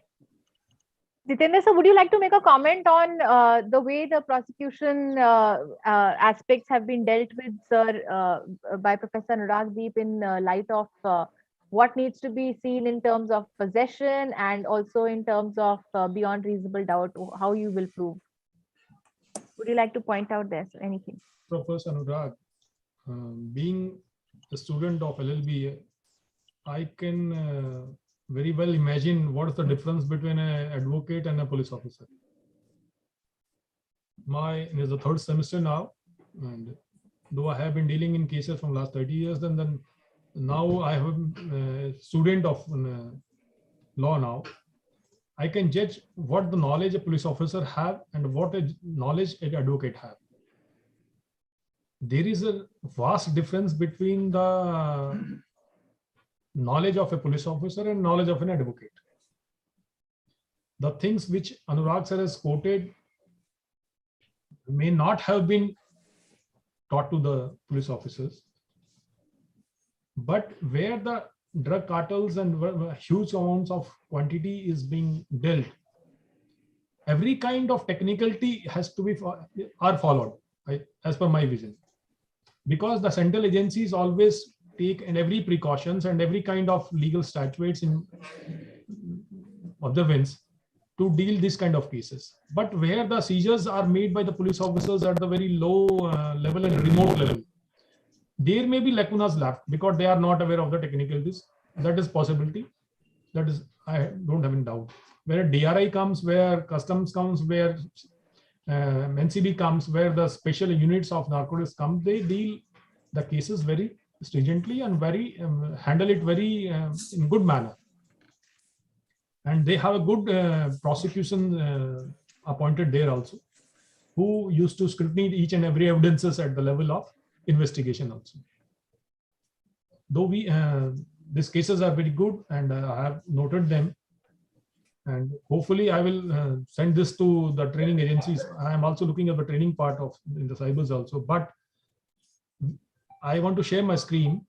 You can see we have suggested some amendments in the law, in the NDPS Act. Anurag sir, if you can see section 27, we have observed that the prisons are flooded with the accused who were consuming the drugs. Out of 63,800, you can see 41,000 accused were behind the bars for the consumption only, instead of traffickers. We have proposed some amendments in this. And next, we have sent some where immunity for addicts volunteering for treatment under section 64A.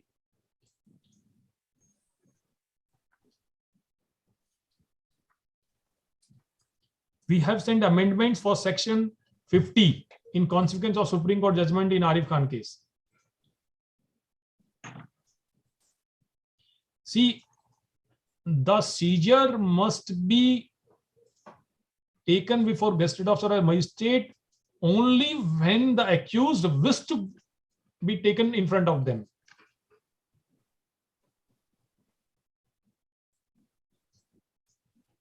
If we don't want to go for the search before these officers, then where is the provision which has not been mentioned in the section 50?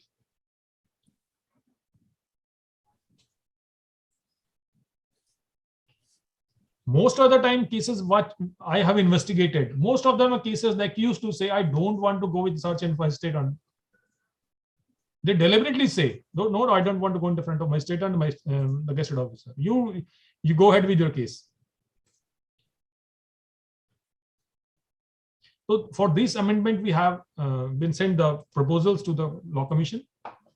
Strengthening bail provisions in respect of precursor chemicals. यहाँ पे हमारे provision stringent नहीं है section 19 section 24 27A में it requires more stringent bail provisions and stringent activities there. Precursors chemicals are spreading day by day और वो उनका vast scenario बढ़ता जा रहा है, processing बढ़ती जा रही है. That has to be taken care. Then we comes to amendment of section 32B. Acts prescribed range of punishment, minimum and maximum. We have sent this proposal also for the Law Commission.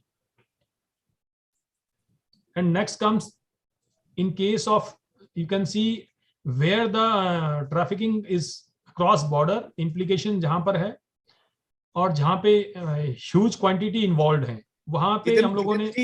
Jitin ji, can you throw some light on 32A amendment? 32B. 32B, sorry. Yeah. Act prescribed range of punishment and minimum maximum. इसके लिए हम लोगों ने जो sections को stringent करना चाहिए, उसके लिए provisions को हमें enhance करने के लिए बोला है. Section 32B factors to be taken into account for imposing higher than the minimum punishment. जहाँ minimum punishment है, वहाँ हमने amendment के लिए proposals अपने send किए. Traffickers caught with the multiple drugs does not attract maximum punishment. एक आदमी के पास different type of drugs मिलती हैं, तो उसमें punishment ज़्यादा नहीं है. So that has to be taken into serious accounts. Right. फिर हम लोग डिस्कस करें, जैसे सर ने डिस्कस किया था कि beyond doubt and preponderance of probability of evidences and conscious positions of this. See, in this scenario, let me take you to the scenario now. 53, 59. This is the scenario. The dark net, yes. Could you imagine the conscious position on this dark net?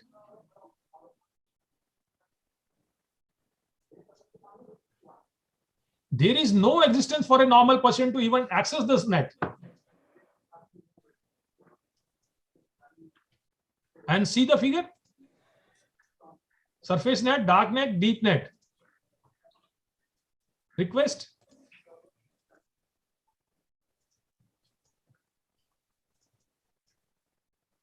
%.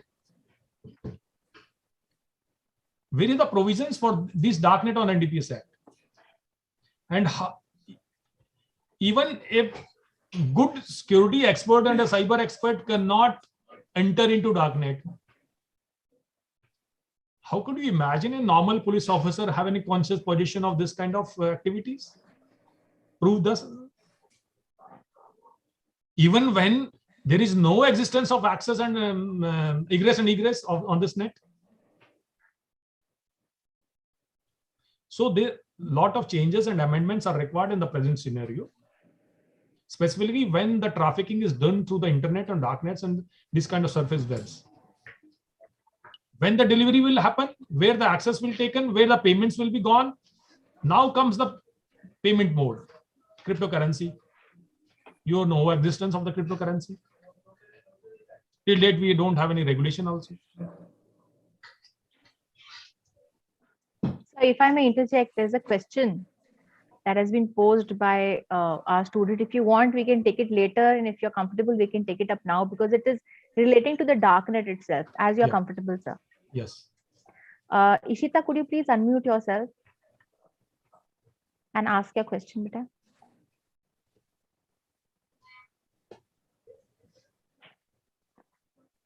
Ishita Kaushal, are you able to unmute yourself, or shall I think so probably she's not able to unmute. I'll take a question, sir. She's asking, sir, I wish to understand how the transactions undertaken on darknet are investigated and looked into, and do we have a regulatory mechanism in place to investigate and look into these transactions on the darknet itself? See, we do not have any kind of specific regulation to monitor this darknet. We took them under the specific laws as per the offenses. See, if in case of NDPS and drug trafficking, we take it into NDPS Act. In cases of arms dealing, and we take it into MACOCA and other acts, stringent acts, Arms Act. In case of cryptocurrency, we take into the income tax. In case of the Hawala and that kind, we take into FEMA. And in case of the money laundering, we take it to the PMLA. So there is no specific kind of acts which has been provisioned in by our parliament in regard to darkness and all this. And in context of investigation, I can say that we have certain agencies, private agencies, who are having such kind of access to this kind nets, clandestine nets. They provide us data. We have then some contractual agreements with them. Whenever it is required, we ask the information from them. But a police officer at a normal level, at a police station level or a central agency level, do not have any kind of access and do not have investigation skills for this. We are totally dependent on the cross-border implications and the cross-border Interpol agencies and various agencies which are not under the jurisdiction of under Indian jurisdiction. You can very well imagine that when we want to fetch any kind of information from a foreign region, there is a big procedure for that. 6-month procedure is first adopted to obtain some kind of information from foreign region.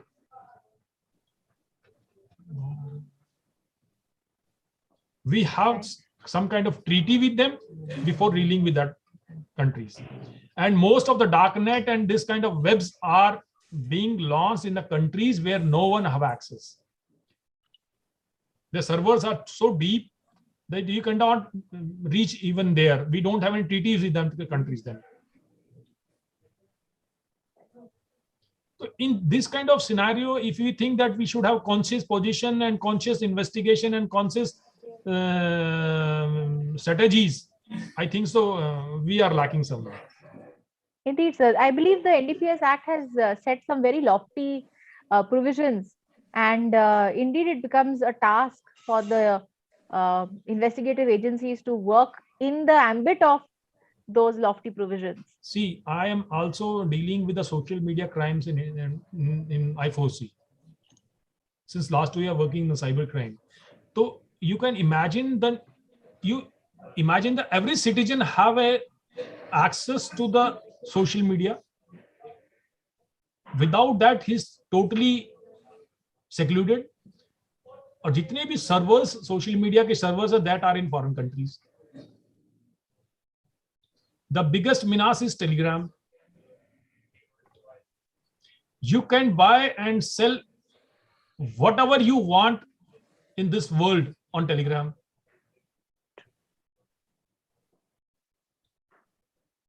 He is not cooperating. He is not providing logs.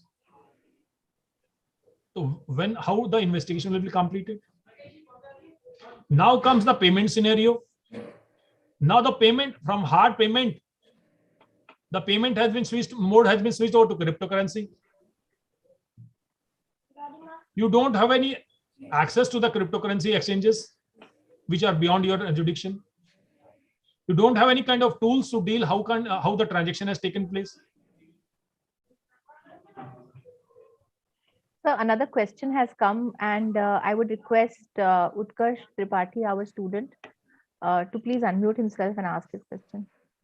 Yeah, please. Good evening, sir. Yeah. Sir, I wanted to ask that you, Chatendra sir, especially, you were talking about adepts being behind the bars regarding that. Sir, regarding that, I want to ask that in countries like Norway and many other countries, possession and use is actually decriminalized or either reduced by sending addicts to rehabilitation centers instead of harsh punishments. Would such action be viable in a developing country like India, as it has been very successful in those countries and actual addiction, conviction, reconviction, and crime rates have reduced because of this? See, when it comes to the consumption part, piling up the prisons is not a solution. You have to adopt some kind of remedial measure and some kind of strategies so that youth can get aware of this, the consequences of the drugs. And you have very good examples of India where a lot of peoples are totally destroyed and devastated due to this kind of consumption of these drugs.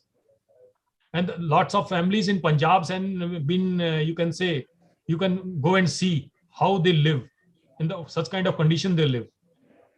So you cannot only, in law, we are taught that it is not an democracy where we are not looking into the welfare of the society. We are a welfare society. Yes. We are not making here to make only laws and impose them. We have to see other side of the scenario also. We have to look into the remedial part also. We have to go into the reforms also. If one country has adopted these reforms and they found a good result, we should practice that also. There is no harm in this. For that reason, we have proposed Section 27 to be amended. Sir, in addition to that, can I ask one follow-up question? Please, please. Sir, you were talking about education. So, sir, what would be some preventive measures which you would suggest to be used in institutions, especially targeting the young ones, young students, college-going and school-going students, as we do have a lot of penalizing provisions, but not a lot of preventive measures in place. See, And sir, yes, and sir, please carry on. I would add to that, does hands-on or open or maybe practical-based education be actually helpful with that? Mitigating the ill effects of narcotics and hallucinogenics, which are widely and readily available in the open market. See, there is no end to internet and there is no end to the online services. As much as you block, tomorrow you can get thousands of coming, evolving day by day. Yes, sir. Sometimes it is not possible to block even. In context of training and institutional awareness, we have not tried yet to go into this, but we can take it up.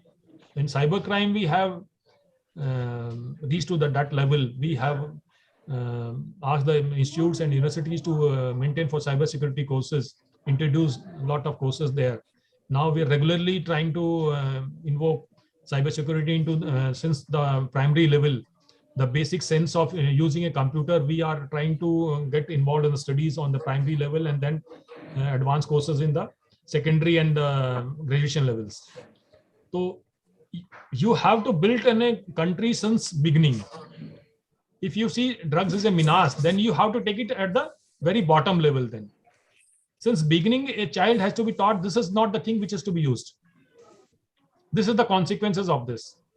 So there must be some kind of institutional level regarding drugs also, and which people is not aware. And we have seen that this kind of drugs is more prevalent in the clusters, you can say. The people are Yes, sir. more prone to this kind of addiction in where the clusters are there. Their awareness is not there. The people who, white collar peoples who are involved in this, they just earn the money. But we have to focus the awareness level to the people who are not aware in the clusters at the lower strata. There are the major impacts on these societies of drugs. I have seen Punjab, lot of families, whole families are involved in this kind of drugs. Son is involved, father is involved, grandfather is involved, mother is involved. So there must be some kind of reform has to be taken care by the state also. And due to some political reasons and some scenarios behind that, this menace has not been eradicated in Punjab since various government had been changed, but nobody is focused on this. Sir, I have a question here. Yeah. And at the risk of being politically incorrect, I would put the question here, since I can see that we have eminent, experienced persons here who have knowledge about in-depth happening of these issues. I know that when we talk about Arms Act, or when we talk about the kind of contrabanded, trafficking in arms is concerned, there is a network, there is a nexus at the international level. Do you suppose that this kind of a nexus is also existing in terms of the drug trafficking, whereby we find that the cartel that you were referring to is not just to do with the business and the manufacturing group, but also the political group and the other agencies as such? Would you like to make a comment on that? Yes, you can say there are some kind of existence of involvement at the political level also. In Odisha, you can see where the Naxalite belts are there. Ganja has been cropped up there in Yes. fields in huge quantity. In Government Bihar is and Jharkhand also the same. Jharkhand is aware. Odisha is In- there. Total In belt forested area, sir, in protected Chhattisgarh, in forested area areas. where the Naxalite belt is there, because this is the only source of funding to this activities. So where arms come, where their drugs also come. Because to channelize the funding, you need some kind of resources. So that resources is obtained only from this kind of drugs and supply. So 3-4 states, I think so. India have more than 20 states where this kind of cropping is there, illegal cropping is there. SDM जलाते हैं, DM जलाते हैं, उसके बाद वो फिर से खड़ा हो जाता है, फिर एक पॉलिटिकल लीडर जाके उनको छुड़ा के ले आते हैं, वो सब उधर चलता रहता है ये सब. Basically, political reform is must. Political reform must. क्यों? Somewhere there is. जो contestants हैं, उनके लिए आप you file an affidavit कि you have 5 cases, you have 10 cases, you have, but they don't debar from contesting the election. Yes. Unless the politics will clean, हमारी शुरुआत ही वहां से होनी चाहिए. जब politics clean होगी, तभी हम नीचे की तरफ, हम ऊपर से नीचे की तरफ आएंगे, तब reform possible. Yes.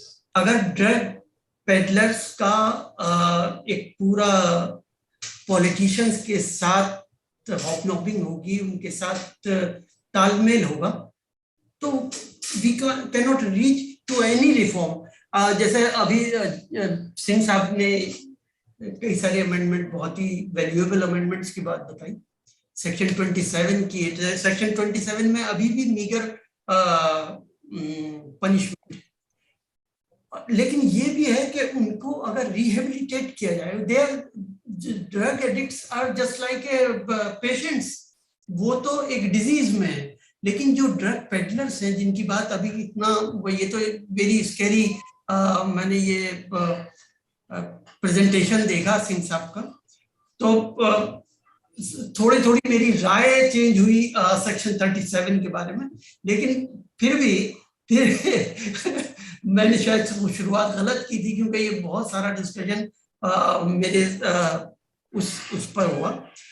लेकिन मेरा कहना यही है कि जब तक ये पॉलिटिक्स क्लीन नहीं हो, और पॉलिटिक्स में पॉलिटिशियंस को आप डिबाट, ये पॉलिटिकल पार्टीज ऐसे लोगों को टिकट क्यों देती हैं जो लोग क्राइम के अंदर इन्वॉल्व होते हैं, जबकि इलेक्शन कमीशन के अंदर सिर्फ इतनी रिक्वायरमेंट है कि जब when you will file an nomination paper, you file an affidavit, you will file in affidavit and you will mention how many FIRs and how many charge sheeted cases are there in your affidavit.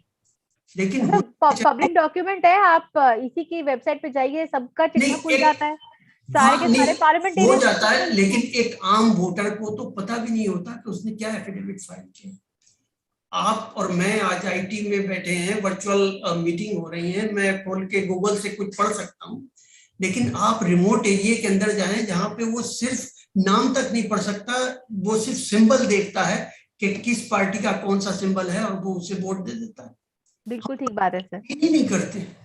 हमारी दुश्वारी ही ये है, हम ये जो आज prosecution को दुश्वारियां होती हैं और सारा ये इतना जो इक्विवेलेंस पूरे देश के अंदर है, उसका रीजन ही ये है कि हमारी पॉलिटिक्स क्लीन नहीं है, हमारे पॉलिटिशियंस क्लीन नहीं। और ऐसा भी नहीं है कि सारे पॉलिटिशियंस करप्ट हैं या सारे पॉलिटिशियंस जो है इसी में इन्वॉल्व हैं, लेकिन अगर वो थोड़े से भी पार्लियामेंटेरियंस हैं तो वो हमारी पॉलिटिक्स के लिए स्टिग्मा है।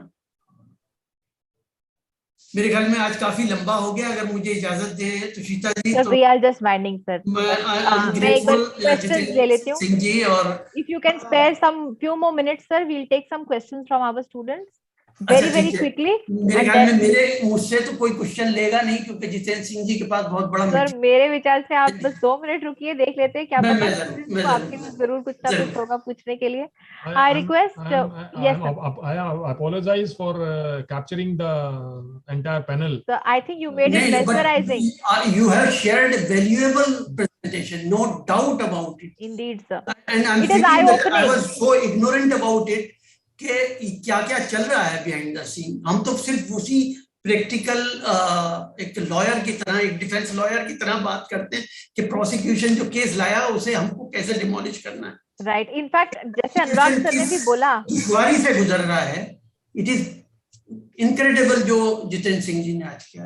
Right, and in fact Anurag sir also accepted that we talk more theoretical and academic as opposed such to a the beautiful presentation, no doubt about it. The grassroots level is known to you sir, that is very true, and it is indeed eye opening for that us. That is why this discussion is very useful. इतनी valuable information मिली और students के को तो और भी ज्यादा जो NDPS, it is indeed eye opening, and it is something that wakes us up from the slumber that we were in, that the law needs to be rectified and this provision needs to be done away with. It's draconian, but I think the importance of it being deterrent is more clear to my mind now. Deterrence and as well as the reformative law is also required. And I quite appreciate amendment की बात कही है, आपने जो amendments के लिए point किया है. True, absolutely. I very much appreciate. It is indeed a commendable suggestion, and I hope that the law commission does look into it. I appreciate it. Right. And apart from this, if any student want, we can have a discussion on the cryptocurrency also, because it is in a hot scenario these days, and sure, we don't have any regulation. We will soon keep it. So I have been involved in cryptocurrency investigations in here, and dealing the legal parts also of the cryptocurrency. Right, and sir, what is the future challenges coming in case of cryptocurrency and the payment banking transactions? We can discuss that also, the legal provisions on that. We will soon keep. We will soon keep another. So not today, but we will keep another session, sir, for that. Yes, too long session. I haven't engaged lot of. I can see that, sir. Yes, sir. So we will keep another session on that. And now coming on to the question part, because I can see a lot of my students have been raising their hands and wanting to ask. So I would request Miss Urvi Gupta, one of our students, to please unmute herself. Could the technical team yes ma'am, yes, I have. Yes. Yeah, please, Urvi, carry on. Sir, my question, ma'am had already asked my question. For my first question was about the deterrence part, and second was about the thing that while we are aware of the networks and routes, so why can't we directly like arrest them or like? So you already answered that. Yeah, thank you. Urvi, do you have any counter questions on that, Peter? No, ma'am. All right, thank you. Any other query and question? Any student? Please raise your hand.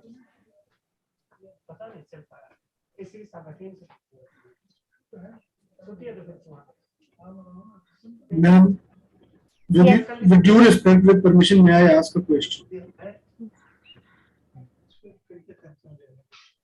Sir, I wanted to ask a couple of procedural questions. First is, what is the evidentiary value of a statement under Section 67 of NDPS Act?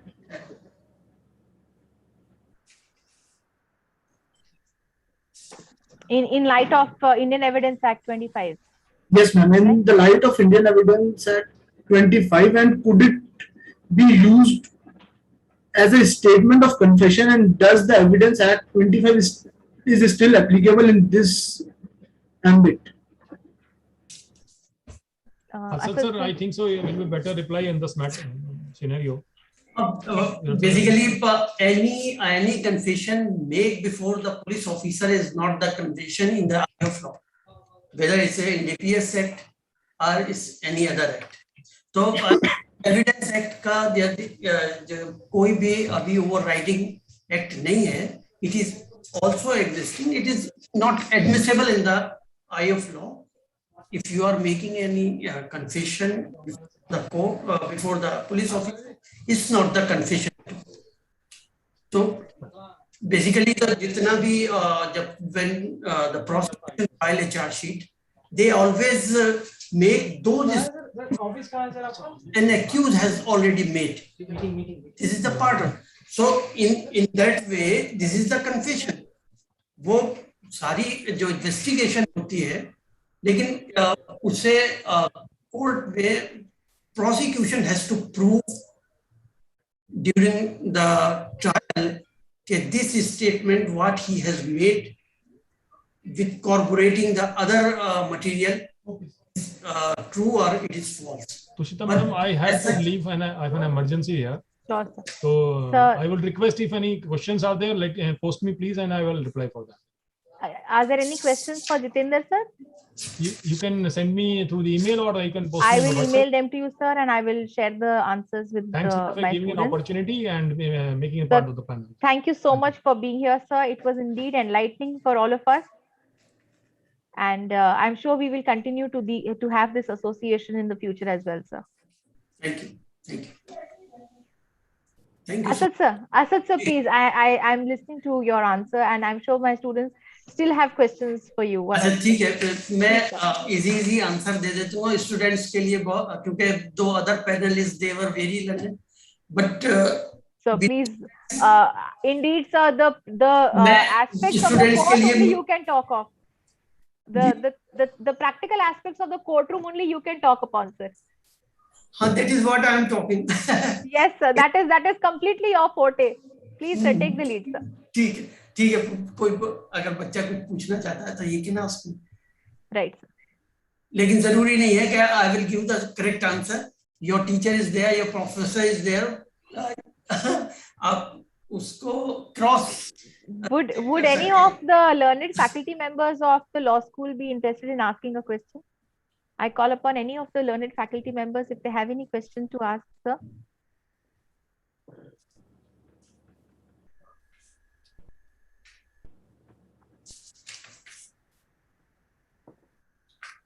So I have another question. This is a question which is with regard to the the difficult aspect of spreading knowledge and awareness in this field. And despite the fact that I will be quoting the pop culture that is present today in that is in vogue, and which is indeed something that the youngsters have started idolizing. Do you feel that this kind of instances of use in the Bollywood and in the also in the sports regime, which are the two things which the youth of the country are getting very much attracted to? Three things that Indian youngsters are getting attracted to are the the media, the cinema, the Bollywood, the sports industry, particularly cricket and other sports personnel, and of course politics. So these three things as a whole are enamoring the young and the youth of India. And instances of drug abuse and use by persons and personalities of these fields, do you think it is affecting the can I say the moral conscience of the young of India in today's day and age? Basically मैंने एक article लिखा था, that was in Urdu. उस article का नाम था जो यहाँ पियो तो हराम है, जो वहां पियो तो हलाल है। Directive principle of state policy में ये है कि सेक्शन 40 आर्टिकल 47 में कि state will endeavour to prohibit all kind of alcohol, intoxicating drugs and everything. Out of 29 states, there are 4 states where there is an absolute prohibition. उसके अलावा जितने भी states हैं वहाँ you can consume alcohol. और हमारे साथ क्या प्रॉब्लम है कि मैरिजेस में एक दिन आपका कॉकटेल का भी होता है। What teaching you are giving to your youngsters? आप कॉकटेल से शुरुआत करते हैं, आप ड्रग तक पहुंच जाते हैं, फिर रेव पार्टी तक पहुंच जाते हैं, फिर वो रेव पार्टी जो है और ड्रग पेडलर्स आपके कांटेक्ट में आते हैं। तो हमारी जो मॉरल वैल्यूज हैं वो बहुत डिफरेंट हैं। मैंने उसको ये कहा था कि इस law of prohibition is the result of moral bigotry. मेरे as a Muslim it is absolutely prohibited, but there are certain sections of Muslims also, they are consuming the alcohol, so I cannot impose my moral values to others. मेरी moral value जो है कि मैं नहीं पीता हूँ तो मैं दूसरों पे नहीं impose कर सकता हूँ। अगर मैं impose करता हूँ तो ये moral bigotry है।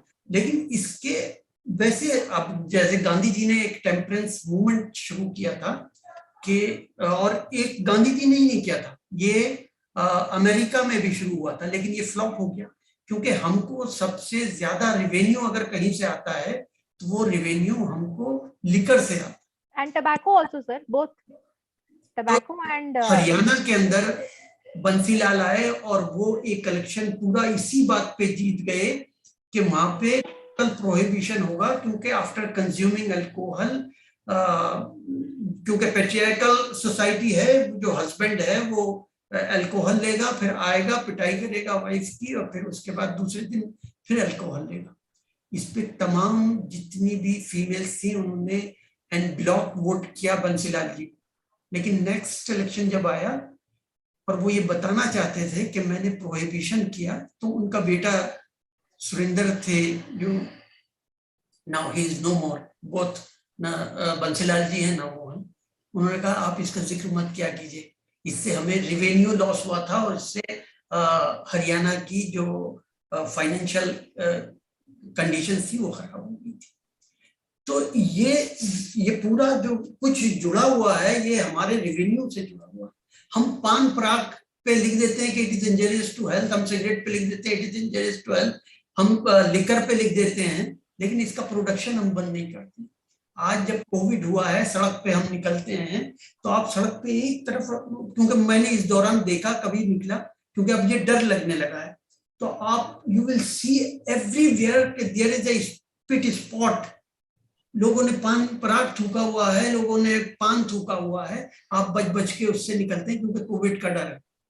तो आपने आप पे रिफॉर्म करने का जो तरीका है वो बहुत स्लो है, और इसीलिए मैं दोनों मेरे दोस्त चले गए और मैं जो बात कहना चाह रहा था कि और उन्हें ये लगता है कि शायद मैं ह्यूमन राइट्स की बात कर रहा हूँ या एज ए फैशन में बात कर रहा हूँ कि ये अनकॉन्स्टिट्यूशनल है।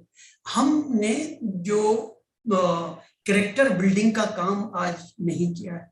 अगर हम कैरेक्टर बिल्डिंग का काम करते, हम अपने बच्चों को बताएं कि भाई नहीं भाई, सिगरेट आप पिएंगे तो आपको नुकसान होगा, आपको लिकर लेंगे तो नुकसान होगा, लेकिन हम तो पार्टियां रखते हैं और पार्टी के वो पार्टी बिल्कुल ड्राई पार्टी होती है जिसके अंदर न लिकर हो, न कॉकटेल हो, न सिगरेट हो, न पान हो।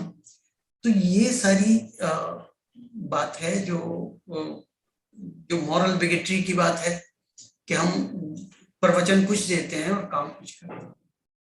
There is another question coming from Miss Simran Kaur, one of our students. Simran, could you please unmute and ask the question?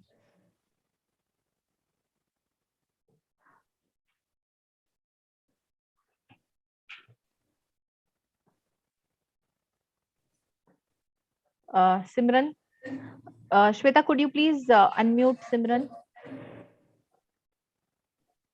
Yes, ma'am. Please, there's a glitch. Give me a second. All right. जी, कुछ कह रही हैं सिमरन? जी sir. Ji. Good evening, sir. My question is, nowadays, this consumption of alcohol and drinking or consumption of drugs is associated with being cool among youngsters. So even they know that this is wrong, they anyways do it.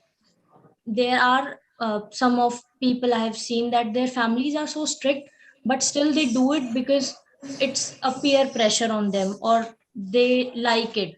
They are just like being cool among everyone, and there are Instagram stories and things about this. So how do you think we can change this mindset of youngsters? Simran, the only answer is the character building. If we will teach good teachings to our children, so definitely we can prevent, and there may be a total prohibition and children will be the teetotalers.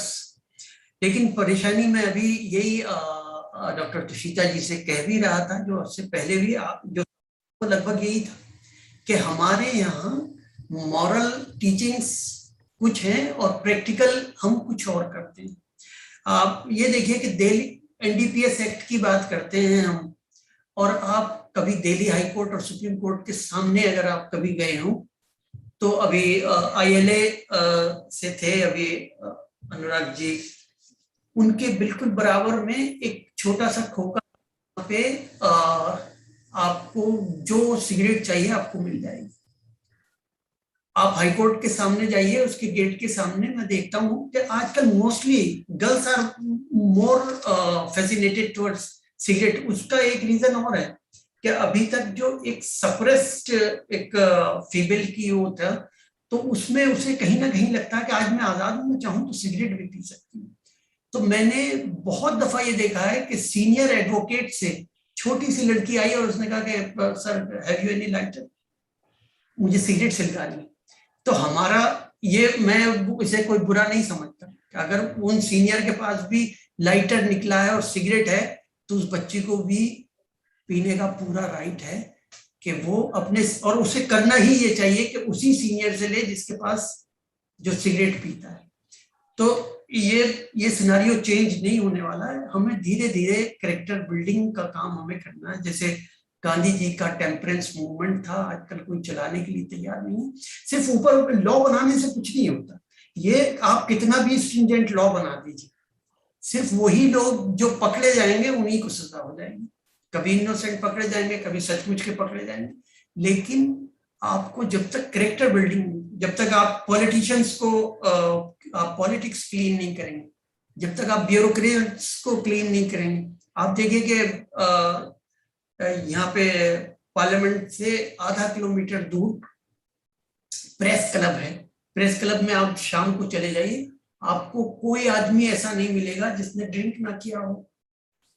सिर्फ parliament से आधा kilometre दूरी पे press club of India है, उसकी membership. उससे और आप थोड़ा दूर चले जाइए तो आपको और एक क्लब जो प्राइम मिनिस्टर हाउस की सड़क पे है 7 रोज कोर्ट से, वहां पे भी आपको यही हाल मिलेगा। आप और आगे चले जाइए तो आईआईसी में चले जाइए, वहां पे भी आपको ये। तो हम किस मॉरल की और किस मॉरल वैल्यूज की और किस प्रोहिबिशन की बात करते हैं। हम आर्टिकल 47 देने के बाद खामोश हो गए कि इस देश के अंदर आर्टिकल 47 है और ये स्टेट की ड्यूटी हो गई है कि स्टेट इसको बंद करेगा। स्टेट कैसे बंद करेगा भाई? स्टेट जब तक प्रोडक्शन बंद नहीं होगा, जब तक मिलना बंद नहीं, और ये जो आदत है, बुरी आदत, शराब की, सिगरेट की, चाय की, कॉफी की, ये आदत एक दिन में नहीं छूटती। पान पराग की नहीं छूटती है, पान मसाले की नहीं छूटती है। इससे लोगों के मुंह में कितने ही आप लिख दीजिए, तो आप रोजाना टीवी पे दिखाइए भयंकर तस्वीरें कि इनके मुंह में छाले हो रहे हैं और ये कैंसर है और ये सब कुछ है। उस पे आपने अगर कभी पान मसाले का वो देखा हो तो उस पे कैंसर के पेशेंट का फोटो बना हुआ होता है, जहां तहां सड़क पे पड़े रहते हैं, किसी को कोई डर नहीं।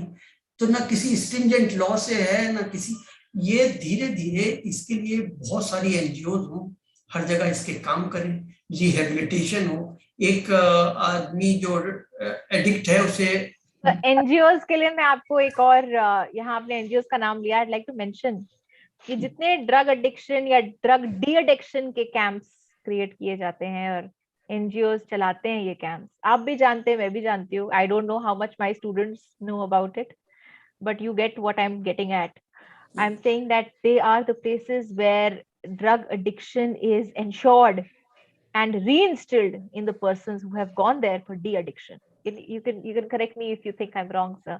But you're right, you're few right. years, my There is few years of experience in dealing with the situations of criminal law has taught me that ये जितने एनजीओज डी एडिक्शन के नाम पे अपने कारोबार चला रहे हैं, ये असलियत में उनका अगर नकाब हटाया जाए तो ये सिर्फ और सिर्फ एडिक्शन को इंश्योर और रिकास्ट करके और रीइंस्टिल करने का काम जरूर करते हैं। बिल्कुल सही कह रही हैं आप। असली जिसका जो फंक्शन है वही उसको प्रॉपर नहीं करता। हम अब हैं लेकिन हम कॉकटेल पार्टी रख रहे हैं, हम एनजीओ हैं तो उन्हें ड्रग दे रहे हैं, जो रिहेबिलिटेशन सेंटर है वहां पे ड्रग मिल रही है, जेल के अंदर ड्रग का कारोबार हो रहा है। बिल्कुल सर। तो यही वजह है कि हमारे पूरा कंट्री का जो कैरेक्टर बिल्डिंग का काम है वो कहीं ना कहीं रुका हुआ है और उस पर कोई काम नहीं होगा। हम किसी भी स्ट्रिंजेंट लॉ से कोई चीज नहीं रोक सकते। और ये तो आप घर में भी देख सकते हैं। आप कोई सख्त टीचर है, मना करता है कि भाई आप कॉपी मत करना आप एग्जाम के अंदर, लेकिन बच्चे फिर भी कॉपी कर लेते हैं। और हमारे यहाँ इम्पार्शियल होना बहुत जरूरी है। अभी प्रोसिक्यूशन की मैं अभी जो बात मेरे जहन में थी वो कहने से अभी रह गई नहीं। प्रोसिक्यूशन इम्पार्शियल नहीं होता। प्रोसिक्यूशन को ये है कि मैं पकड़ के लाया हूं तो इससे सजा भी हो, ये बंद भी रहे। अगर आप कंप्लेनेंट को यही और कंप्लेनेंट को कोर्ट ये कहे कि नहीं भाई आप तो पकड़ लाए तो बस ठीक हो गया, फिर तो कोर्ट की तो कोई विजडम ही नहीं। कोर्ट तो फिर आप सिर्फ पुलिस वाले के हाथ में जो डंडा है जो पकड़ के वो लेके आया है वो बात 100% सच।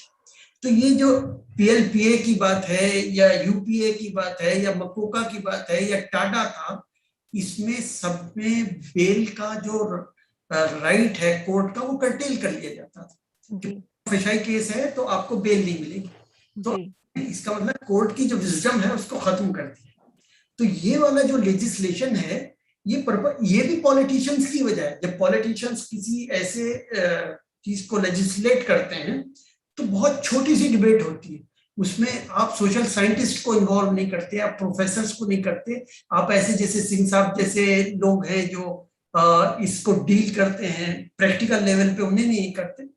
आपने आपका एक जो परसेप्शन आपने बनाया कि ठीक है हम एक लॉ लाएंगे और पूरा जितना ड्रग का मामला है वो खत्म कर देंगे, तो लॉ से नहीं होने वाला। नहीं सर, इसी वजह से आज का जो डिस्कशन रखा गया था वो three-pronged vision के साथ रखा था, so that we have an opinion from the various stakeholders and the various persons who are involved with it.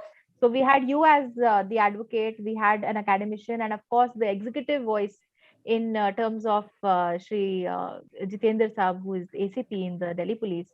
I think this really made it more meaningful. So we were able to understand new things, which I think just the bare reading of the law would never have given to us. I और quite मुझे आपसे भी शिकायत है, असल में ये हम उस वक्त रख रहे हैं जब ये बहुत ही मशहूर केस कि भाई शाहरुख खान के बेटे एनडीपीएस में बंद हैं, तो इसलिए हम डिस्कशन कर रहे हैं. ये डिस्कशन आपके विप्स में और भी पहले होना चाहिए था. जरूर सर, डेफिनेटली. हमारा अभी मैं अनुराग जी से सहमत नहीं हूँ कि वो कहते हैं कि ये जो ह्यूमन राइट वायलेशंस हैं इनको दरकिनार किया जा सकता है, वो फंडामेंटल राइट में नहीं आते. वो अजीब सी बात है भाई. ह्यूमन राइट्स तो पहले राइट है. जी sir, they are ineligible rights. जो जेल में है उसका भी ह्यूमन, जिसको fundamental rights are a part of human rights only sir. हाँ हाँ, जिसका जो आदमी जिसको हैंग किया जाना है उसका भी जब तक हैंग नहीं किया जाएगा उसके ह्यूमन राइट्स. बिल्कुल सर, राइट्स का तो वायलेशन होना ही नहीं चाहिए. जी सर. ये वजह ही इनएलिएनेबल, यही तो है सर. इनएलिएनेबल क्यों बोला गया है human rights? If you are human you have them. Even at the time of your conception you have them. हम तो राइट्स ऑफ अनबॉर्न चाइल्ड की बात करते हैं सर. इन जुरिस्प्रूडेंस हम राइट्स ऑफ अनबॉर्न की भी बात करते हैं, human rights of the unborn की बात करते हैं. So why not? Definitely. Ji sir. Sir, thank you so much, sir. It has been indeed a wonderful debate and discussion. Thank you so much. I'm very pleased, sir, for you having spared your valuable time. And of course, now Anurag sir has messaged me a few minutes back saying that he got disconnected, and he's expressed his pleasure of having been here.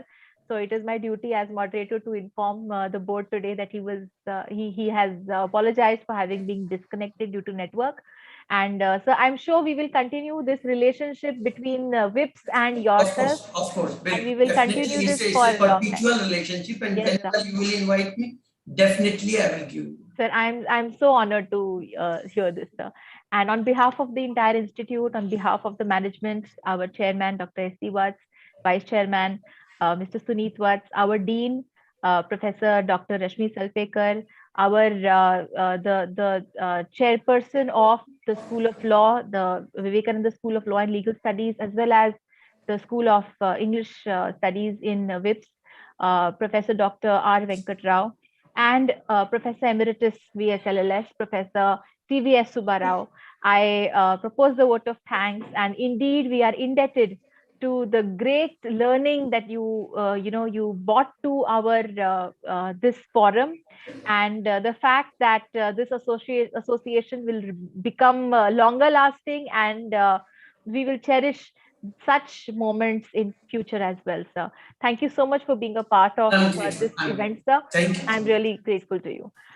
Students, I request you all to please fill up the form. The form has been circulated in the chat. Kindly fill that up so that you will receive your participation certificates for it. And once you have filled it, you may kindly leave. I thank all the faculty members who have been part of this event, and they have spent so many hours in this. Richa ma'am, Prakash sir, I can see so many other names here. I think let me close this chat and then thank all of you. Ash sir, thank you for organizing this for us. Sakshi ma'am, although she's not here, but she has been pivotal because she's one person who's always ready with resource persons for us.